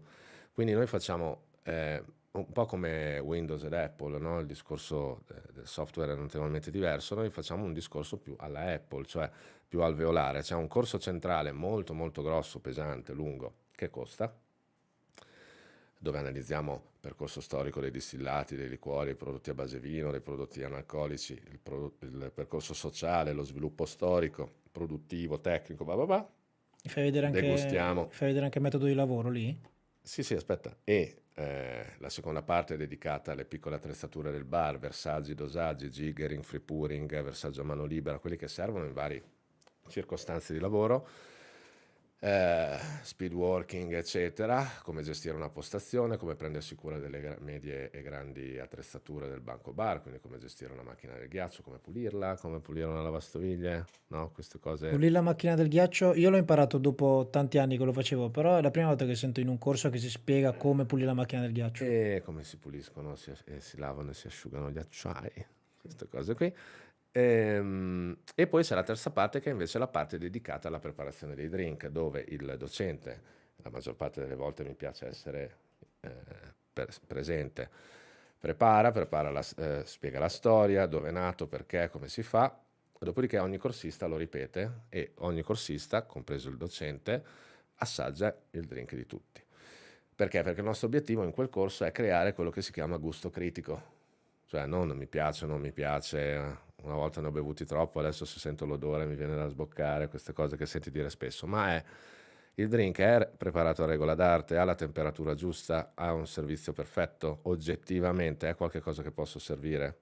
Soltanto con queste tre componenti, queste tre parti del corso, secondo me si arriva a capire quello che è il gusto critico. E questo è il primo grande corso. Dopodiché ci sono via via dei corsi più brevi e più concentrati su singoli argomenti che tu puoi scegliere di frequentare, chiaramente costano un po' di meno, quindi non un po' di più, ma costano un pochettino di meno e ti concentri magari su distillati di origine cerealicola, poi ancora più nello specifico Scotch whisky, poi ancora più nello specifico Ireland, poi ancora più nello specifico queste distillerie e così via per i vari argomenti. Dopodiché c'è il corso di laboratorio al piano terra, che abbiamo il nostro laboratorio con produzione anche alcolica e poi soprattutto abbiamo il nostro corso che insomma ormai sono 8, 9, 10 anni, che ogni anno migliora, si aumenta, ormai sta durando tantissimo anche, che si chiama Apri la mente, che invece è l'unione della storia della miscelazione attraverso i personaggi della storia della miscelazione all'interno dello sviluppo sociale e storico della produzione alcolica. Nel dettaglio, sembra una supercazzola detta così, nel dettaglio, perché in quel periodo storico quei personaggi della miscelazione hanno creato quei drink con quei prodotti, come sono arrivati quei prodotti lì, perché, e quindi si crea questo percorso che si chiama Apri la mente, che poi ha una parte finale dedicata appunto alla crescita della propria consapevolezza e le strade per. Questi discorsi qua cioè questa cosa qua mi fa venire proprio in mente il bartender che si differenzia dal bartender normale che in un locale fa questo discorso a un cliente. Sì, Cioè in quel modo lì tu veramente casino con i microfoni, in quel momento lì tu diventi veramente uno che ne sa, cioè uno che veramente sì. dici agli occhi di chi ti guarda dici mi fido di lui. È uno che sa quello che sta facendo, sa che la bottiglia che sta tenendo in mano non la sa solo lanciare, capito? No, esatto. È per questo che appunto secondo me è interessante perché nel mercato di oggi per essere spendibili bisogna sapere tante cose, ma oggi anche il cliente che viene al bar sa tante cose perché c'è cazzo di Google che ti dice 50 cazzate, 50 verità. Arrivano, ti riempiono un sacco di un sacco di cose e tu devi avere la competenza di riuscire ad addentrarti in tutte le informazioni che ti danno e riuscire a dare una tranquillità, una confortevolezza al tuo cliente che se non hai le competenze oggi vieni mangiato e se non sei spendibile non puoi chiedere l'aumento, non puoi crescere all'interno del locale e quindi poi arriva uno più giovane di te che tira un oggetto più di te, che è più figo di te e tu vai a vendere motorini, no? Che è un po' come quando ho iniziato io, quindi in realtà dagli anni 90 a oggi non è che sia cambiato molto in Italia per il settore bar, però se lavoriamo un po' di più sulla nostra consapevolezza possiamo avere un successo. Sì, ti do pienamente ragione, soprattutto in questa cosa del crescere e differenziarsi dagli altri. Quindi, grazie per avermi illustrato anche che cos'è Enjoy, ma non hai mai pensato magari di aprire qualche succursale? Sì. Sì, mi piacerebbe, in realtà avevo già iniziato prima del Covid in alcune regioni su cui sono molto forte, ho molta gente, perché ho molta gente che viene anche da fuori regione, no? E soprattutto a cui sono collegato per passato, lavorativo, amicizie, eccetera. Però sai, è sempre difficile perché Sono troppe cose da fare. sono troppe cose da fare, perché come si sa una scuola poi si collega a tantissime realtà. Quando io dico ho una scuola di formazione, cioè fai i corsi, non è solo fare i corsi, sono tanti elementi. Si crea una community che comunque diventa sempre più grande, sì. E quindi devi trovare veramente qualcuno a cui sei collegato da un rapporto che va al di là del lavoro, ma anche un'amicizia profonda, una fiducia, perché è così che riesci poi a scalare e insomma, a suddividere le tue competenze nel mondo del business. E quindi io spero adesso che sta ripartendo tutto alla grande di poter riprendere i discorsi che avevo iniziato. Però sì, cerco realtà magari anche già esistenti che vogliono magari... Gemellarsi. Sì. E invece te lo volevo chiedere prima, poi ti ho lasciato finire. Nel discorso di tipo whisky, queste cose qua, dei corsi, lo fai anche in collaborazione con aziende o preferisci gestirlo tu? No, allora, noi facciamo degli eventi gratuiti mensili, tra l'altro domani c'è un evento strafigo da me con i ragazzi della Sartoria di Palermo. Ehm, Faccio dei corsi gratuiti, io lo dico sempre, finanziati dalla Fondazione San Giacomo da Bologna, che sarei io. Comunque, dove chiamo dei miei colleghi che vengono a fare delle presentazioni emozionali su quello che è il loro percorso, per far vedere ai ragazzi più giovani magari che non è tutto oro quello che luccica anche, no? E poi faccio, sempre una volta al mese, faccio degli eventi che invece si chiamano Enjoy the Master, che sono invece eventi commerciali, dove è stato anche Beppe, ad esempio, da noi, nella sua precedente esperienza, e dove invece presento dei prodotti a scopo commerciale. Ma nella realtà dei fatti, Enjoy, la scuola di formazione, non è sponsorizzata da nessun brand e quindi non mi appoggio a nessun altro. La lettura che do del mercato, la comunicazione che voglio far arrivare ai miei corsisti è neutrale. E per neutrale si intende che con la mia esperienza magari a volte riesco anche a dire qualche cosa che forse non è sui siti ufficiali o non è così facilmente googolabile. E non per sfanculare un prodotto, anzi, per me tutti i prodotti sono assolutamente fantastici, o almeno hanno ragione d'essere, ma è perché se un bartender deve entrare oggi nel mercato deve conoscere anche i lati oscuri della comunicazione di alcuni prodotti e li deve poter riconoscere nel bicchiere, perché altrimenti vuol dire che il suo tempo passato dietro a un banco, già pagato un cazzo, lo passa a dire stronzate lette su un sito a un cliente. Quindi il cliente che cosa si porterà a casa? Stronzate? E quindi che senso ha? State a casa e guardate Netflix, no? Sì. Ok, sono soddisfatto della spiegazione di tutto questo. Tutto quello che mi ero segnato, ne abbiamo parlato. C'è qualcosa che ti viene in mente che No, volevi sono dire? curioso dell'ultima domanda. L'ultima domanda, vabbè, se hai Sì, seguito altre vai. puntate, grosso modo la sai già, però la domanda che mi faccio sempre io alla fine, che era stata, inizialmente è stata fatta a me, e io l'ho decisa di portare qua, è eh, sei contento, se tu ti guardassi indietro e riguardassi tutte le cose che hai fatto, sei contento di quello che hai fatto, sei felice, cambieresti qualcosa? Perché tipo io guardando il mio percorso tante cose le cambierei, però cambiando le cose poi non sai come vanno a finire. Magari se avessi detto sì, le sliding doors. Perciò tu del tuo percorso sei contento? Guarda, tra sfighe e robe che sono successe e anche colpi di fortuna, direi che tutto sommato posso essere soddisfatto. È vero è che sono sempre stato una persona molto consapevole e quindi raramente ho fatto cose che proprio non mi piaceva fare. Se tornassi indietro sì, cambierei comunque delle cose giusto per il gusto di incasinarmi ancora di più la vita. Però diciamo che oggi come oggi ho una famiglia allargata bellissima, ho dei collaboratori fantastici che mi danno serenità per poter concentrarmi su altre cose. Vero, vorrei viaggiare ancora di più, ma continuando così credo che ce la potrò fare, no? Tu sei più perché sei più da Occidente o Oriente? Ma io sono... Tutte e Sì, due. mi piace molto. Ok, no, perché io sono da... Oriente. No, No, vabbè, Occidente, io USA. US, sì, sì. Vorrei vivere lì. Va bene, ci siamo. Siamo arrivati alle 2 ore e 34. Ogni volta mi dico, questa volta faccio un po' di meno, però non ce la facciamo mai. Comunque sono contento di questa puntata e intanto Giacomo, grazie di essere venuto. È stato un piacere averti qua in puntata. Visto che siamo qua, ti invito già a farne delle altre, quando magari avrò il bar montato, a fare le puntate come te ne parlavo prima. Vorrei fare delle puntate in pillole da 20 minuti, mezz'ora, cosa fare, in cui magari parliamo di un discorso specifico, Sì, e così mi illustri il tuo sapere di quello che sicuramente ne avrai a chilometri. E intanto ti ringrazio, ti auguro il meglio. Ringrazio chi ha ascoltato la puntata sui vari canali social, ringrazio i nostri sponsor Master Evento, Finest Call, Vets, X-Store e Real.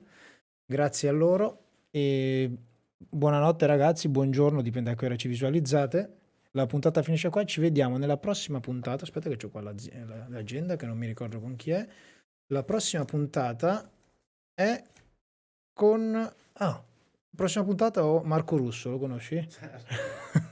Prossima puntata Marco Russo, che anche lui immagino che abbia una bellissima storia da raccontarci. Quindi bella a tutti ragazzi. Ok. Bene. Ciao ciao.